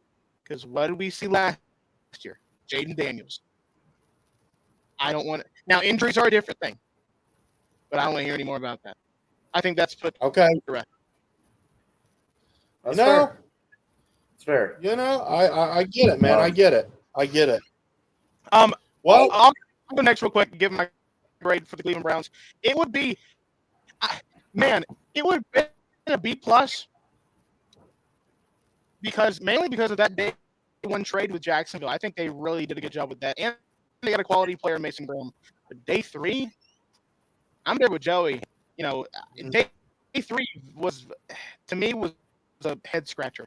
And yeah, kind of half of day 2 was the head scratcher. Yeah. but yeah, I'm gonna give it a B.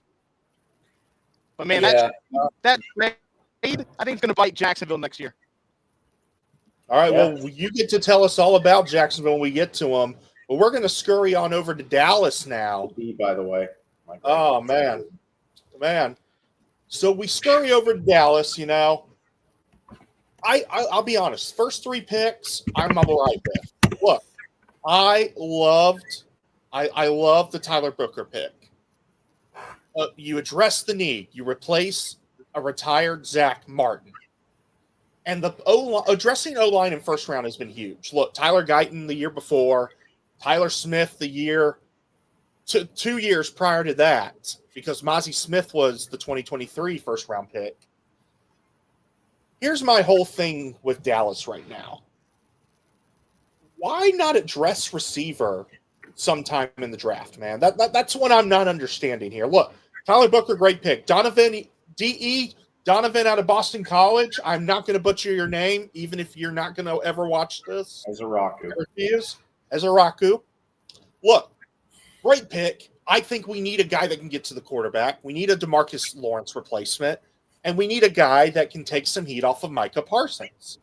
Siobhan Revel Jr. Look, when he comes off injury, I think he's going to be great. Dallas is hurt in the backfield right now, so it doesn't really help on the injury standpoint. But it's all right. I think we can make up for it. But not addressing a wide receiver at all. Jaden Blue, Phil Maffa, great pickups. DTs, I don't hate the picks.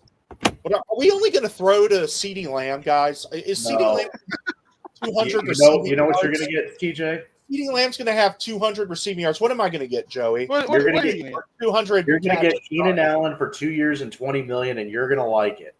Okay, fine. Well, fine, whatever. Because you know what? It's better than what I'm looking at, man. It's better than what I'm seeing. Look, Jalen Tolbert, decent, but hasn't risen to the star that everyone hoped he would be. Devontae Turpin, he's got speed, but that's about it. Great player.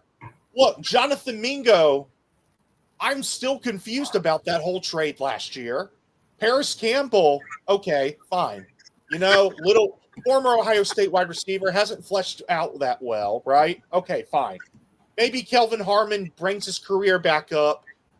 from after being cut by Washington a couple years back. Loved him at NC State. Don't know if I love him on a pro level yet. But look, man, who are we throwing to? Just Jake Ferguson and CeeDee Lamb? Are both of those guys going to have 100 receiving yards next year? 100 catches each? Is that all we're going to throw the ball to? What are we doing? And then, are you telling me that Javonte Williams and Miles Sanders are going to help this running game, guys? Look, Miles Sanders is an injury bug waiting to happen. Javonte Williams, he's good, but there's a reason. There's a reason why the Broncos gave up the ghost with him after that. Look, I was fine with Dallas's draft. I was okay with it. All right. But to say that I loved it is an overstatement, man. Is an overstatement. And Dallas's defense is still injury prone in the backfield. We are going to allow 2,000 passing yards total next year. If we don't address this soon. Look, Deron Bland, welcome back, man. But look, Trayvon Diggs is still recovering. Andrew Booth hasn't worked out as well yet. I hope he does. I really do. Jair Elam, I hope your career bounces back here in Dallas. I do. Please prove everybody wrong. Please prove Buffalo wrong. But my God, man. Maybe what are we doing? Maybe we should have skipped the Cowboys because I think DJ hit himself with his own nerve, man. And yet, after all of it, man, B-. I'll still give it a B- because I love those 3 picks. I do, and I think Jaden Blue's underrated. But we have no receivers. No receivers.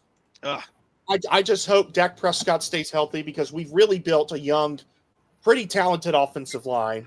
I don't think it'll be the same as the boys with Travis Frederick, Zach Martin, Tyron Smith, all of them. But if they can find leadership on that young O-line roster, I think we're in good hands there. Dak will be protected.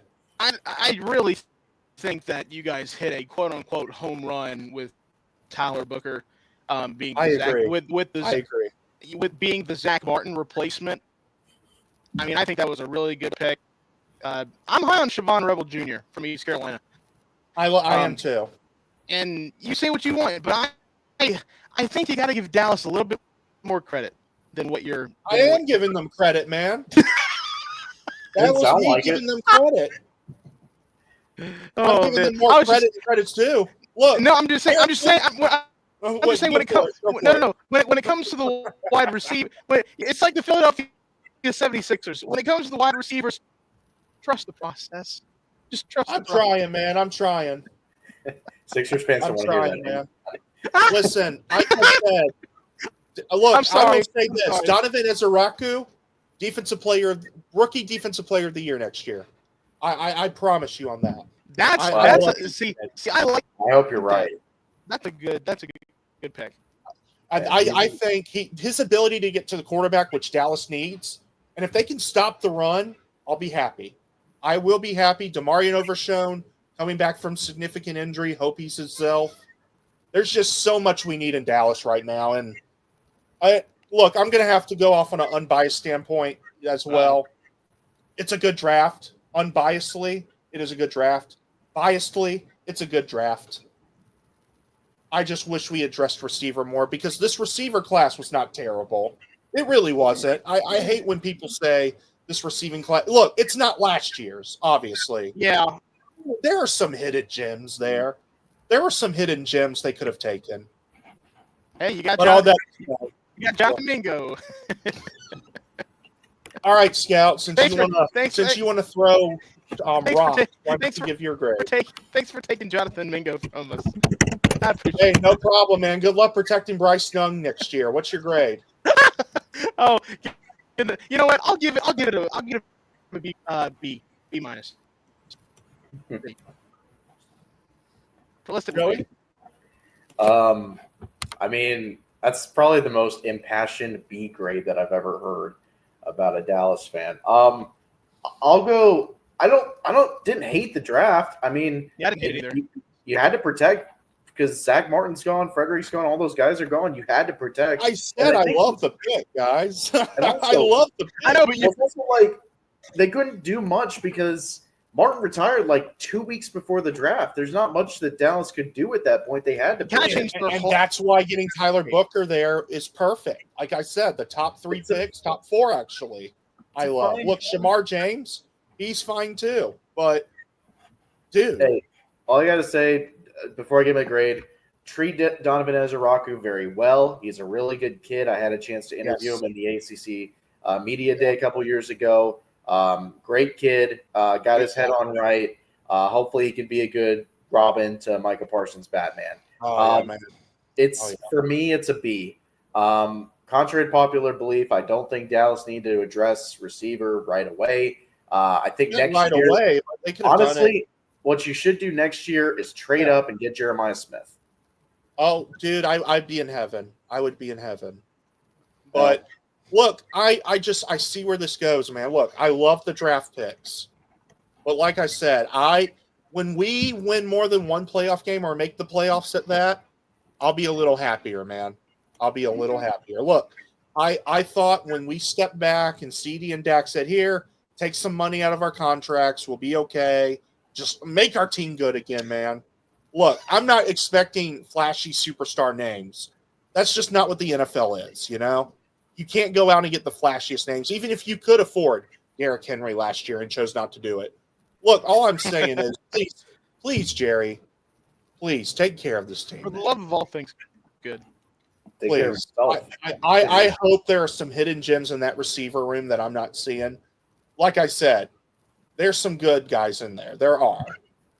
But I just don't see I don't know. We need to move on. We need to move on. I'm babbling. Let's go to Denver. I love Denver's draft, man. I love the Denver Broncos draft. Personally. Look, everyone said, look, you should have gotten running back. You should have gotten Omari Hampton at number 1 or Travion Henderson. Well, And I was like, okay, yeah, maybe they should have, right? maybe. But then Jedi Barron is a lockdown corner, a shutdown corner. And now you've got Patrick Surtain on one side, Jedi Barron on another. And if Jedi comes out, and by the way, Jedi played in a really tough SEC field for a year against some very talented wide receivers. And still made the playoffs. Still made the playoffs. Did a great job. I mean, he's a lockdown corner. Now you got 2 lockdown corners on the side. And Jedi Barron takes his talents and maxes it up in the pros. That Denver defense is something else, man. And they did address the running back issue. Look, they got one of the fastest running backs in this class, and that's R.J. Harvey. R.J. Harvey is amazing. I love the Savion Jones pick in the 3rd round off the edge. Look, Broncos did what they had to do. They addressed what they needed to. I don't hate this draft. I think this is a B+ type draft. I think A- in that sense as well. Wow. You know what? I'll stick with the B+. I think it's a good draft. I like the R.J. Harvey pick, and I also like that they kind of went after some defensive edges as well in later parts of the draft. But also, I'm going to stick with the B+. Good draft from Denver. And also, Jedi Barron, golly, that's going to be so exciting in Denver. I know. I'm excited to watch that. Him and Pat Surtain as starting corners. That's going to be a fun duo next season. Scout, I thought you were going to say that they got a B+ because they drafted a punter.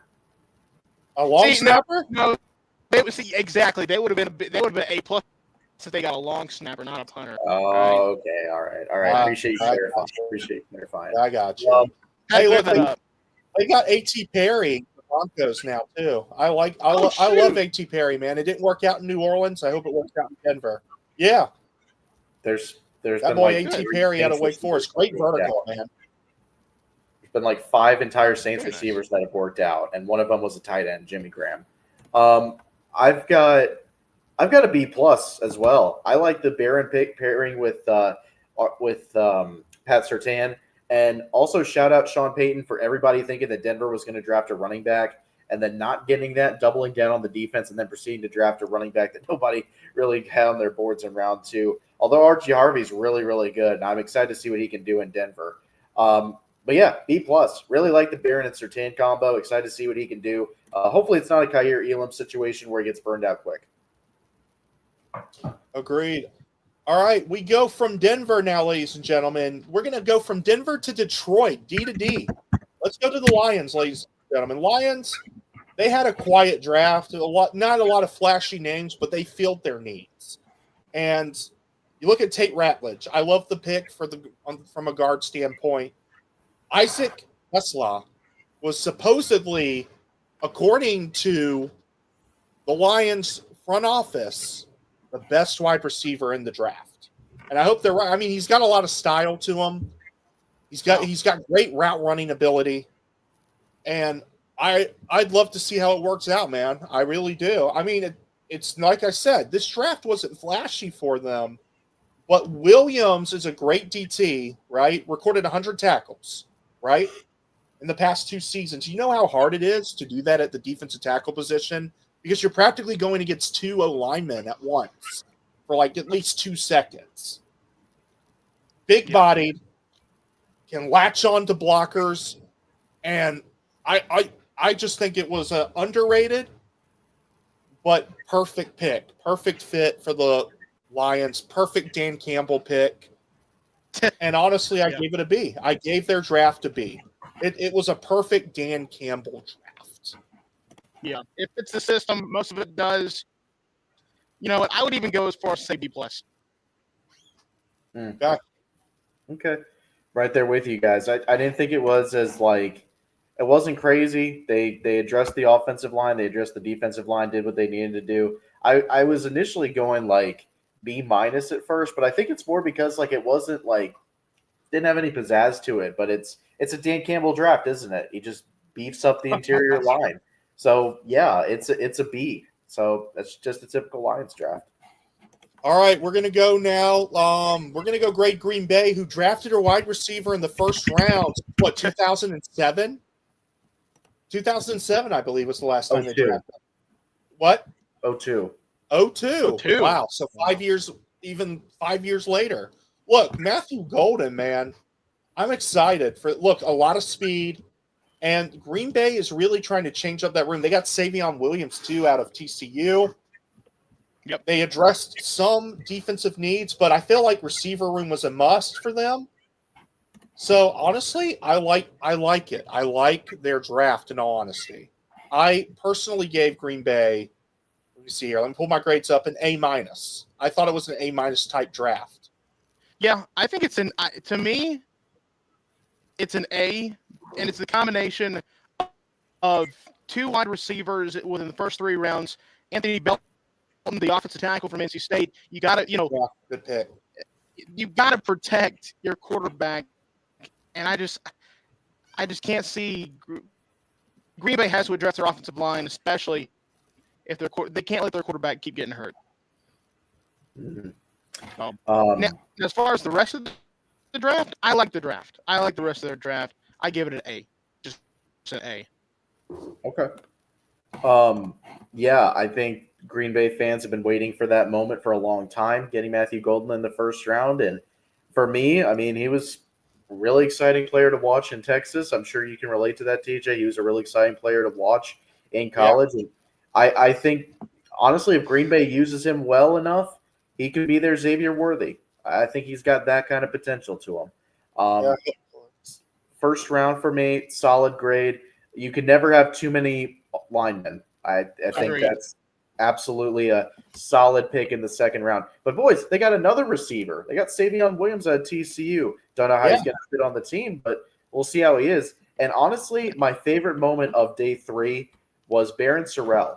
This guy was in the entire – he was the last guy in the green room, stayed there the entire weekend, waited for Goodell to get his name called, did the whole procedure and everything. Such a cool moment. Honestly, it was one of those things. I rewound it because it was just such a cool moment for him. And the fact that it was in the Green Bay where he got drafted to, such a cool moment. Just wanted to shout that out as well. This is an A- draft from the Green Bay Packers. And look, Barron Sorrell and Colin Oliver back-to-back on defensive picks. Look, those guys, real quickly, they were captains on their defensive in on their defensive sides in college, right? And they have ability to be able to stop the run on the side, which the Packers really need. They really need an ability to stop the run. That was their huge dire need, I felt like, outside of adding more receiver depth. And I feel like they've been doing that too. They've been trying to add more veteran leadership down in the receiving room. So yeah, no, Packers did a great job, I felt like, overall. Joey, just in case you do have to step out, let's go ahead and go to the Saints and Patriots. Let's start with the Saints. I gave you what I felt like the Saints basically. I gave you my opinion on the Saints. I didn't think it was a flashy draft. Kelvin Banks maybe went too high, or I feel like they jumped on Kelvin Banks a little too high. But he is a great O lineman, and it fits a need. Jonas Sanker and Quincy Riley were my favorite picks too. Jonas Sanker, underrated safety.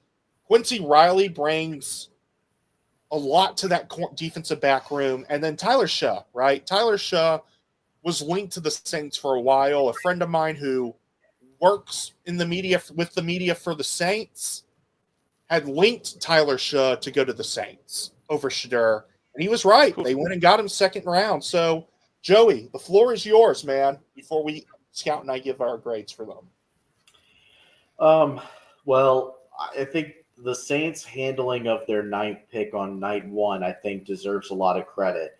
This team was linked to trading anywhere under the sun in the first round.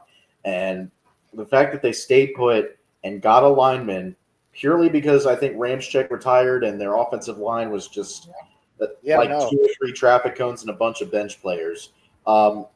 They had to take Kelvin Banks. They had to take the best tackle available. They did just that. Solid pick from the Saints in round one.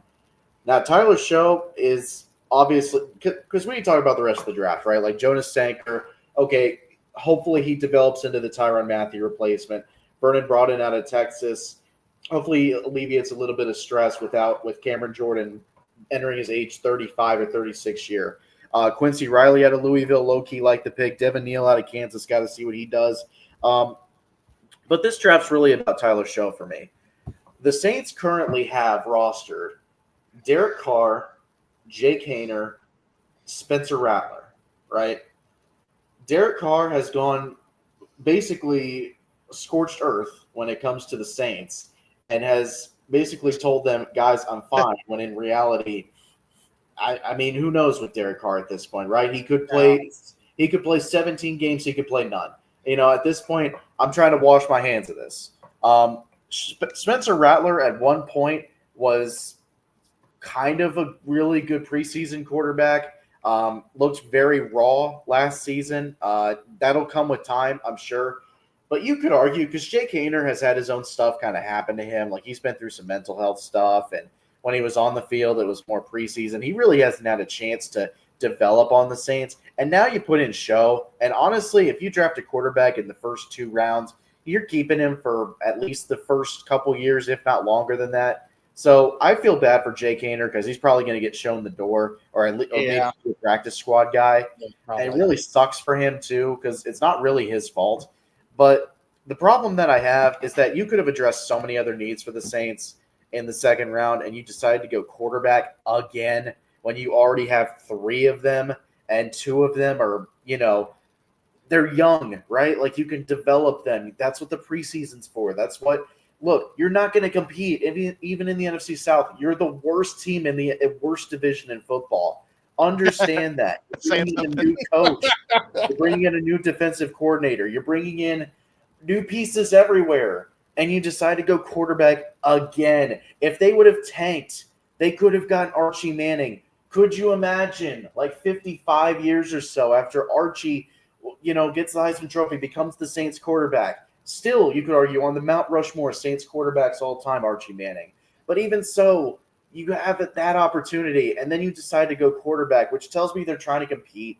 And it just frustrates me as a Saints fan because I know this team isn't good. Their best players on defense are 36-year-old Cam Jordan and 33-year-old Tyrann Mathieu. And then they ain't leaving because Tyrann Mathieu's from LSU. And that Cam Jordan's a Saint for life. They're not going anywhere. So yes, my Saints grade is affected because I know what the Saints are going to do, which is nothing. So this is going to be Kelvin Banks is a good pick. Jonas Sanker, Quincy Riley, we'll see what they do. I cannot go any higher than a B- for this team. I like Kelvin Banks. I like the guys. But ultimately, it's about if they have time. And unfortunately, I think the only guys that are going to get significant amounts of time this year are Kelvin Banks, maybe Vernon Broughton, and Tyler Shell. Ooh. I mean, look, Tyler Shaw. I think it depends. I don't think Tyler Shaw beats out Spencer Rattler for the job. They love Spencer Rattler too much.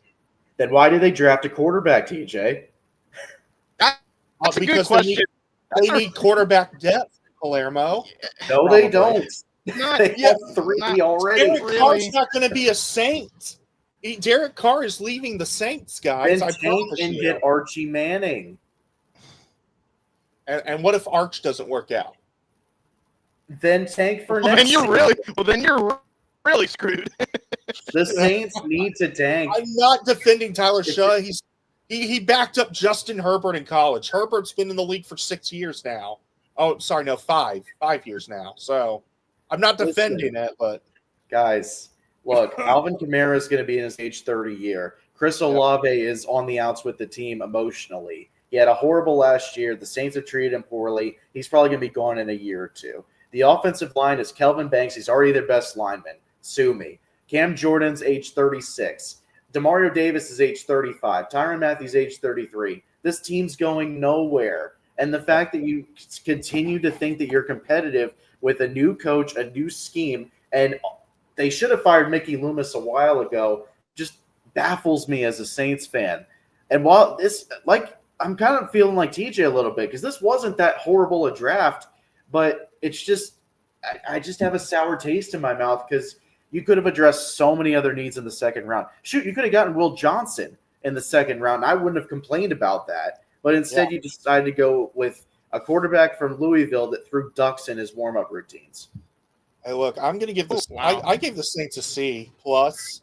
I think they did fine, but I also think there's some picks there that were questionable, and that's all I'm going to add because I think you've added anything I could say. It would just be me blabbering at this point. People don't listen.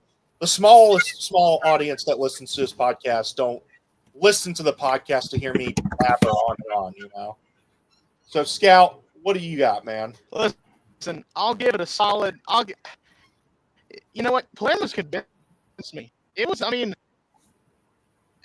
I can't. I'm gonna go below a B minus. I'm gonna say a B plus, and really, pardon me, and excuse me, like it's Calvin Banks, and for me, it's Jonas Sanker, the safety from Virginia, and really, it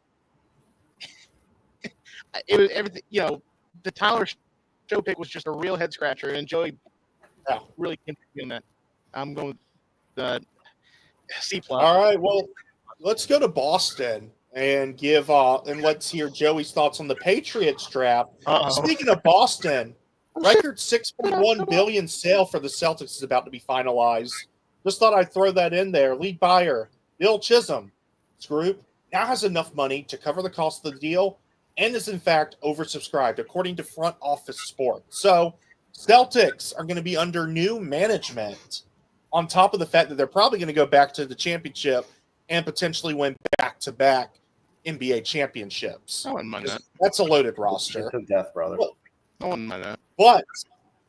But yeah, no joke. But also in Boston was a draft for the ages because it felt like, I don't know, me personally, maybe that's just me personally, Joey. I can't wait. I want to hear your opinion first, but I loved New England's draft. Unlike the Saints, I wasn't constantly scratching my head.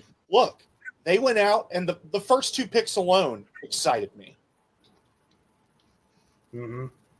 I mean, for all the vitriol and all the the venom that was spewing out of my mouth when I was talking about my Saints, is the complete opposite that I feel about the New England Patriots draft. I wanted Will Campbell since early in the regular season, and we got Will Campbell, and that's all I can ask. I remember for. you pitching it. Yeah, absolutely. Arms were thrown up in the air when Will Campbell was drafted 4th a couple nights ago, and then I nearly jumped out of my chair when we got Travion Henderson in the 2nd round. I could not believe that the Patriots identified the fact that Ramondre Stevenson was a worse version of LeGarrette Blount and Antonio Gibson was going nowhere fast, and they proceeded to address that in a big way with the guy who changed the national championship in Travion Henderson. I love that pick almost as much as I love Will Campbell. Like, Henderson could legitimately be the starter day one. I hope he is. I hope that New England, from a skill position standpoint, is done, because Kyle Williams is the only pick I'm like, on, because here's the thing. I don't mind Kyle Williams. I don't hate him. I don't love him. I didn't see much of his tape. The only issue I have with drafting a receiver is we got too freaking many of them. Like, we signed Stephon Diggs in the offseason. DeMario Douglas is coming back. You've got a bunch of other guys that are coming back, including Kendrick Bourne, who's still on this team. Like, you kept your receiving core for the most part. I would argue you could have gone interior line, which they admittedly did later in that round in Jared Wilson. And honestly, they just kept making good move after good move. Craig Woodson out of California. Great. Love the pick. Absolutely. Good, yeah. Joshua Farmer, Florida State D lineman. Absolutely. Can't go wrong with that. Braden Swinson, LSU. Wonderful. SEC defensive lineman. Inject that into my veins. Get a kicker, because the kicking situation was absolutely tragic last year. Great. Well done. Appreciate it. A Missouri tackle, and a guy who used to see him in Missouri. Gotta love it. All these picks for me were good to great. And so for me, the only question is, does Kyle Williams drop this from an A+ to an A? And for me, it doesn't, because I got to see how he does. I know Bill's had a history of drafting those high receivers, N'Keal Harry, Tyquan Thornton, guys like that come to mind. But Jalen Polk balled out last year, and he was a second-round pick. So I'm interested to see how Kyle Williams fits in the system. I think I'm doing it, boys. I think I'm doing an A+.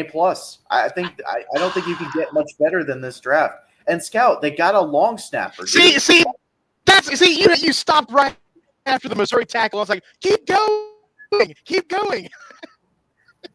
Yeah. No, I didn't forget. no, here's the deal. Regardless of what you think about Kyle Williams, Washington State, I think the Patriots had a draft. And because, and this is 1,000% biased, because they got a long snapper, I'm moving that to an A+. That was a great. Darn right. That was a great. I thought it was a great draft. You addressed basically saying, "Yo, Drake May, you are our guy. We're going to protect you at all costs. We're going to give you every single weapon that was at the highest level in college at every cost, and we're gonna do good things in New England." So I really like this draft from the Patriots. A+. Appreciate you, buddy. Yeah, look. I thought the Patriots addressed what they had to, and got Will Campbell. You're protecting Drake May. Once again, that was a problem for the Patriots last year. And then Travion Henderson, there's so many packages you can run with that running back. And I think, honestly, he will easily take the number one starting job within, I'd say, I give it 3 games. 3 games all around. It's being he takes kind of Ramondre. I think Ramondre. I just don't think Ramondre is a number one back. He's more of a guy that can come in on third downs, maybe a guy that can come in on short gains, but he's just not the kind of back that can carry you to the end, Yeah. I mean, when you get benched from Antonio Gibson in 2024, then it means you're not a very good running back. And that spot was his last year, and he proceeded to make it a competition. So as far as I'm concerned, Travion needs to be the running back. And again, he's got to prove it. Like, he's got to earn his job for sure. But for sure. For me, if I'm playing Matt and I'm the Patriots, Travion's my starting back. Oh, I agree. I agree heavily. All right, we'll go real quickly now to Houston. All right, we did that just in case Joey had to leave. We're going to try and go through these. Look, we go down to Houston, right? And the Texans, I thought the Texans did great this draft. Got both of the Iowa State boys, both Jaden Higgins, Jalen Noel. They got two USC boys back to back, Jalen Smith, Woody Marks. I mean, Woody Marks is a decent running back. Jalen Smith, he's a great overall corner. Texans traded out with, I believe, the Falcons. Yeah, that's how the Falcons got James Pierce. And they were okay because they got fix with it. That was the Rams. They traded with the Giants. Oh, that was the Rams. Oh, that's right. The Giants went and got Jackson Dart. Oops. Well, either way, I thought the Texans had a great draft. Honestly, I think Jalen Reed, I think a lot of people were worried about tackling. Now, he was projected to be a first rounder for a long time, but tackling becomes an issue. And when you're a safety, that can't be a problem. You've got to get better with that. And that's why he fell all the way to the 6th round. And so I think they'll pick him up. I personally think that when you've got a head coach that's a defensive mastermind, he can help correct that tackling issue. And I like the pick. I gave the Texans a solid B. I thought it was a solid B draft. Scott, go ahead. Okay. Yeah, I thought that, when you look at the Texans draft, fans that went to the draft, they were disappointed not having that first round pick. But I think it ultimately paid off. Jaden Higgins from Iowa State, Jalen Noel also from Iowa State. In terms of the wide receivers, you're taking care of your overall pick from a few years ago. And I feel like I just feel like CJ Stroud is very happy coming out of this draft. I mean, maybe not Graham Mertz from Florida, but I mean, shoot, come on now. Graham Mertz won't be on the roster much longer. I promise you. All right. Was he a UDFA? No, he was. He was a 6th round draft. He was drafted before Quinn Ewers. Oh, okay. Yeah. He was the guy that bounced back and forth from Wisconsin to Florida. People just forget that Quinn Ewers was available. That's interesting. Like I said, Quinn should have stayed in college, but we digress. Joey, go for it. Anyway. I'm actually up the camp. I think the Texans could have used a first-round pick this year. They lost a couple linemen in free agency. I think they didn't need – I mean, Ursary from Minnesota is fine in the 2nd round. Like, you need to address it, and you did. But I think the Texans could have used a little more offensive line help than they ended up getting. I don't think one rookie lineman is going to be enough for them. I not as big on this as you think. And then you get Jane Higgins and Jalen Noel. I mean, biggest problem with Houston was their trenches last season, and aside from Ursary, didn't really address that, and they also gave up too many things. And then you had Jalen Smith and Jalen Reed.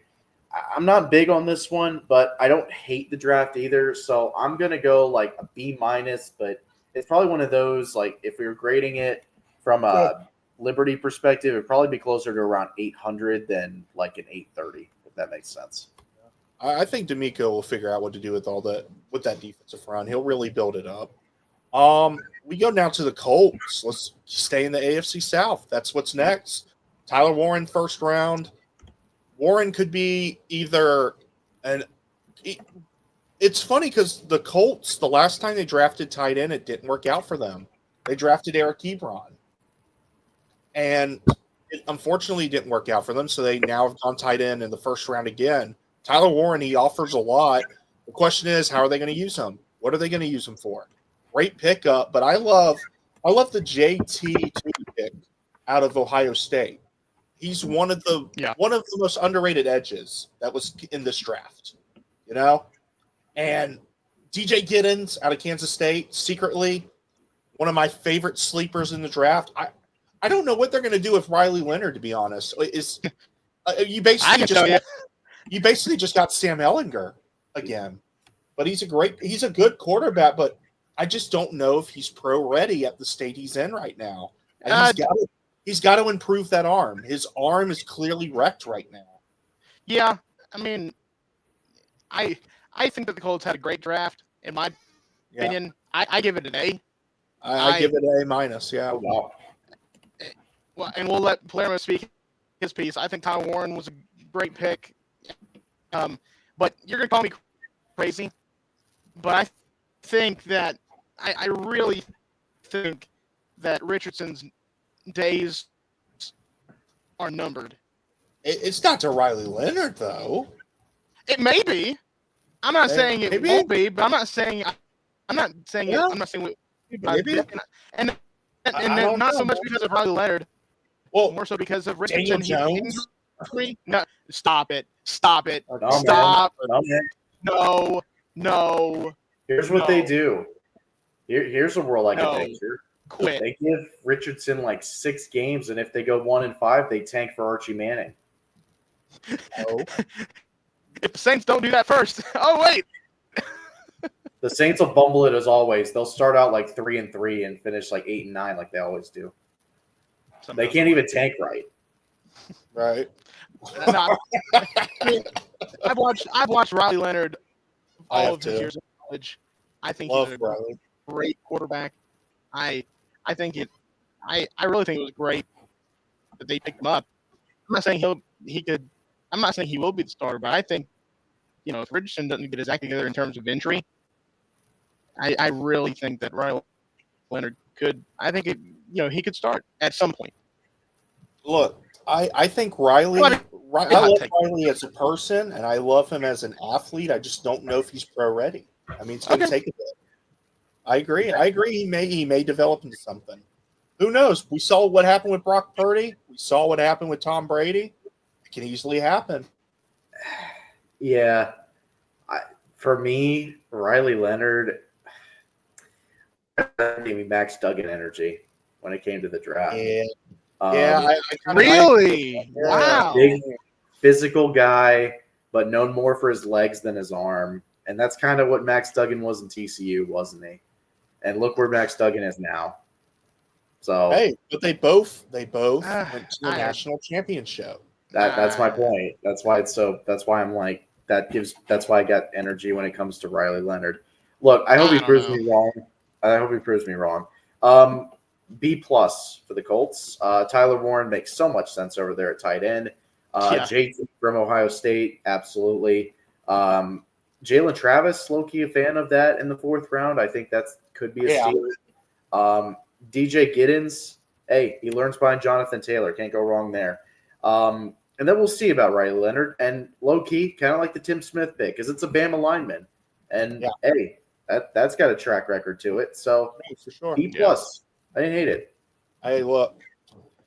Let's scurry on over now to Duval. All right, y'all ready? That's a 4 out of 10 Liam Cohen impression. All right, F. Just because of that. All right, F. Scout, I was about to give you the floor, man. I was about to give you. All right, Scout, go ahead. You're taking the floor. Thanks, You're taking the floor. Actually, no, it wasn't an F. I thought it was actually a pretty good draft from Jacksonville. At least day 1 and day 2, I thought were really good picks. Now, with that said, I like the picks that they made in 3 in round. On day 3.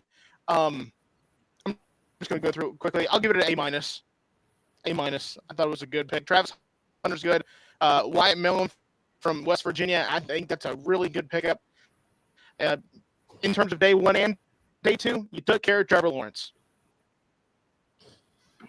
Yeah. I mean, they addressed the O-lineman needs. I felt like. Look, Travis Hunter is going to be a guy that brings in the crowd, right? That's in the crowd. So excited. But can I just say, I'm going to say this. Okay. Tootin out of VT will take Tank Bigsby and Travis Etienne's job as the season progresses. I love this pick. Underrated pick. Very underrated pick. Wow, that's a.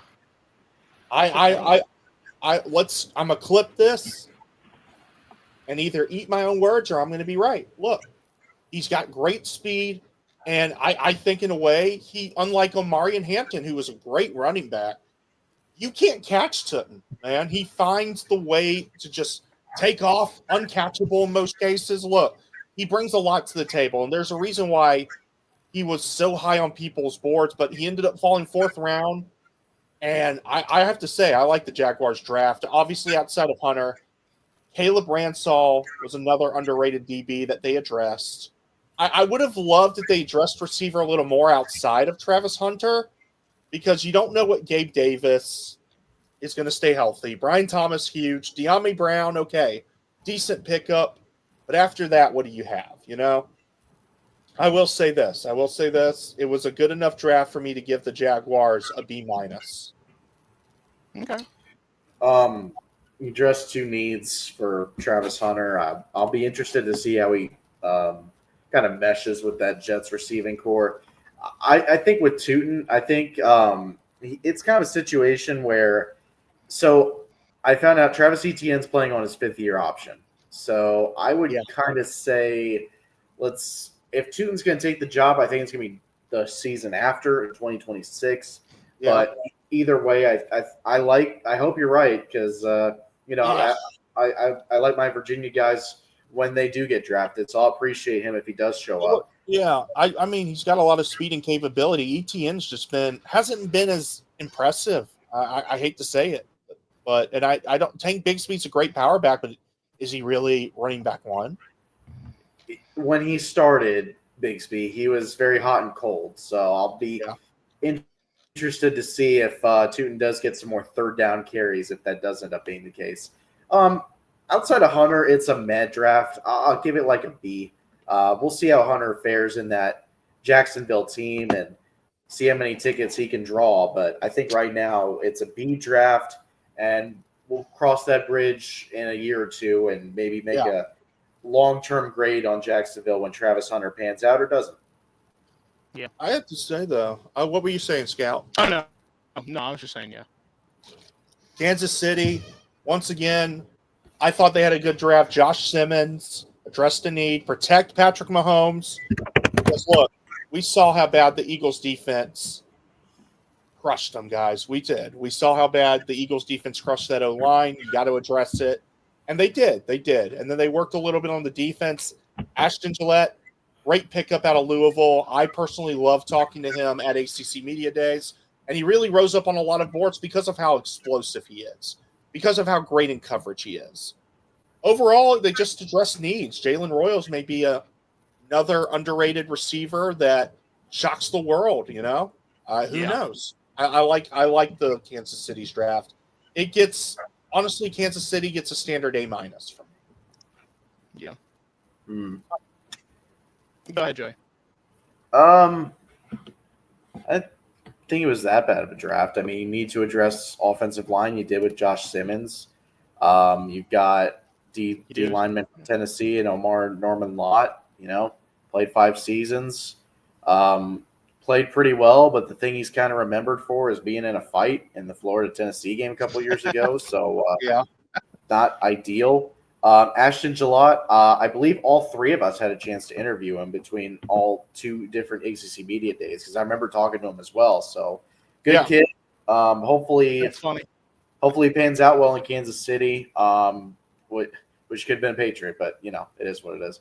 Noel Williams from California, didn't mind it. Yeah, it's a fine draft, right? I mean, the Chiefs are picking 31st, and they're one of the later teams that pick, so they can only do so much with what they're given. And they addressed Josh Simmons, and they addressed the need at offensive line, so B+. Yeah, I'll go with the B+ as well. It's just kind of like, the Chiefs came in here, and they did what they were supposed to do. They couldn't really do anything wrong. Watch Jalen Royals, the wide out from Utah State, be an impact player for them somehow. And the Chiefs will be back in the AFC Championship game at least. So, I agree. All right. Going down from Kansas City. What? I was just going to say, is there any way that we could do a part 2? Because I agree. It's like 10 o'clock. I need to put Papa to bed. I agree. All right, so we're going to stop here. I agree. So we'll stop here. We'll try and catch up, whether we have to do this next week or not, which is fine by me. I just think we've gone too long. But we had good doing the first half. When we come back, and hopefully both of these boys will be able to join us again when we go back to the LA Chargers, who, by the way, Jim Harbaugh doing amazing things up there, man. Look, it was a great episode. We had some interesting sound bites. We got to talk to Lake Lewis about Washington and the changing culture. And fans, don't freak out. Defense will be okay, according to Lake Lewis. And personally, I buy it. So yeah, it was a We'll great see. episode. What did you say, Scout? I said we'll see. Yeah, we'll see. Yeah. We'll have to wait and see. Look, Jaden Daniels, man, they went out and protected that centerpiece what they needed to. And we'll talk about the Commanders draft ourselves in part 2 of NFL draft grades. With that being said, we've been here too long. So I'm TJ Wilson, the sports nerd, joined by Palermo and Scout Hughes, saying so long. Be sure to keep an eye out. Tomorrow I'll be able to talk with Josh Graham, get his point, and we're going to talk a little bit of Bill Belichick and the whole debacle going on that side of things. Then we'll get Joey Keller's emphasis on the Cleveland Browns. That's coming up. And then part 2 of this episode coming out next week, along with other big projects I'm working on. Stay tuned. This is TJ Wilson, the sports nerd, saying so long. Good night. God bless. All right, boys.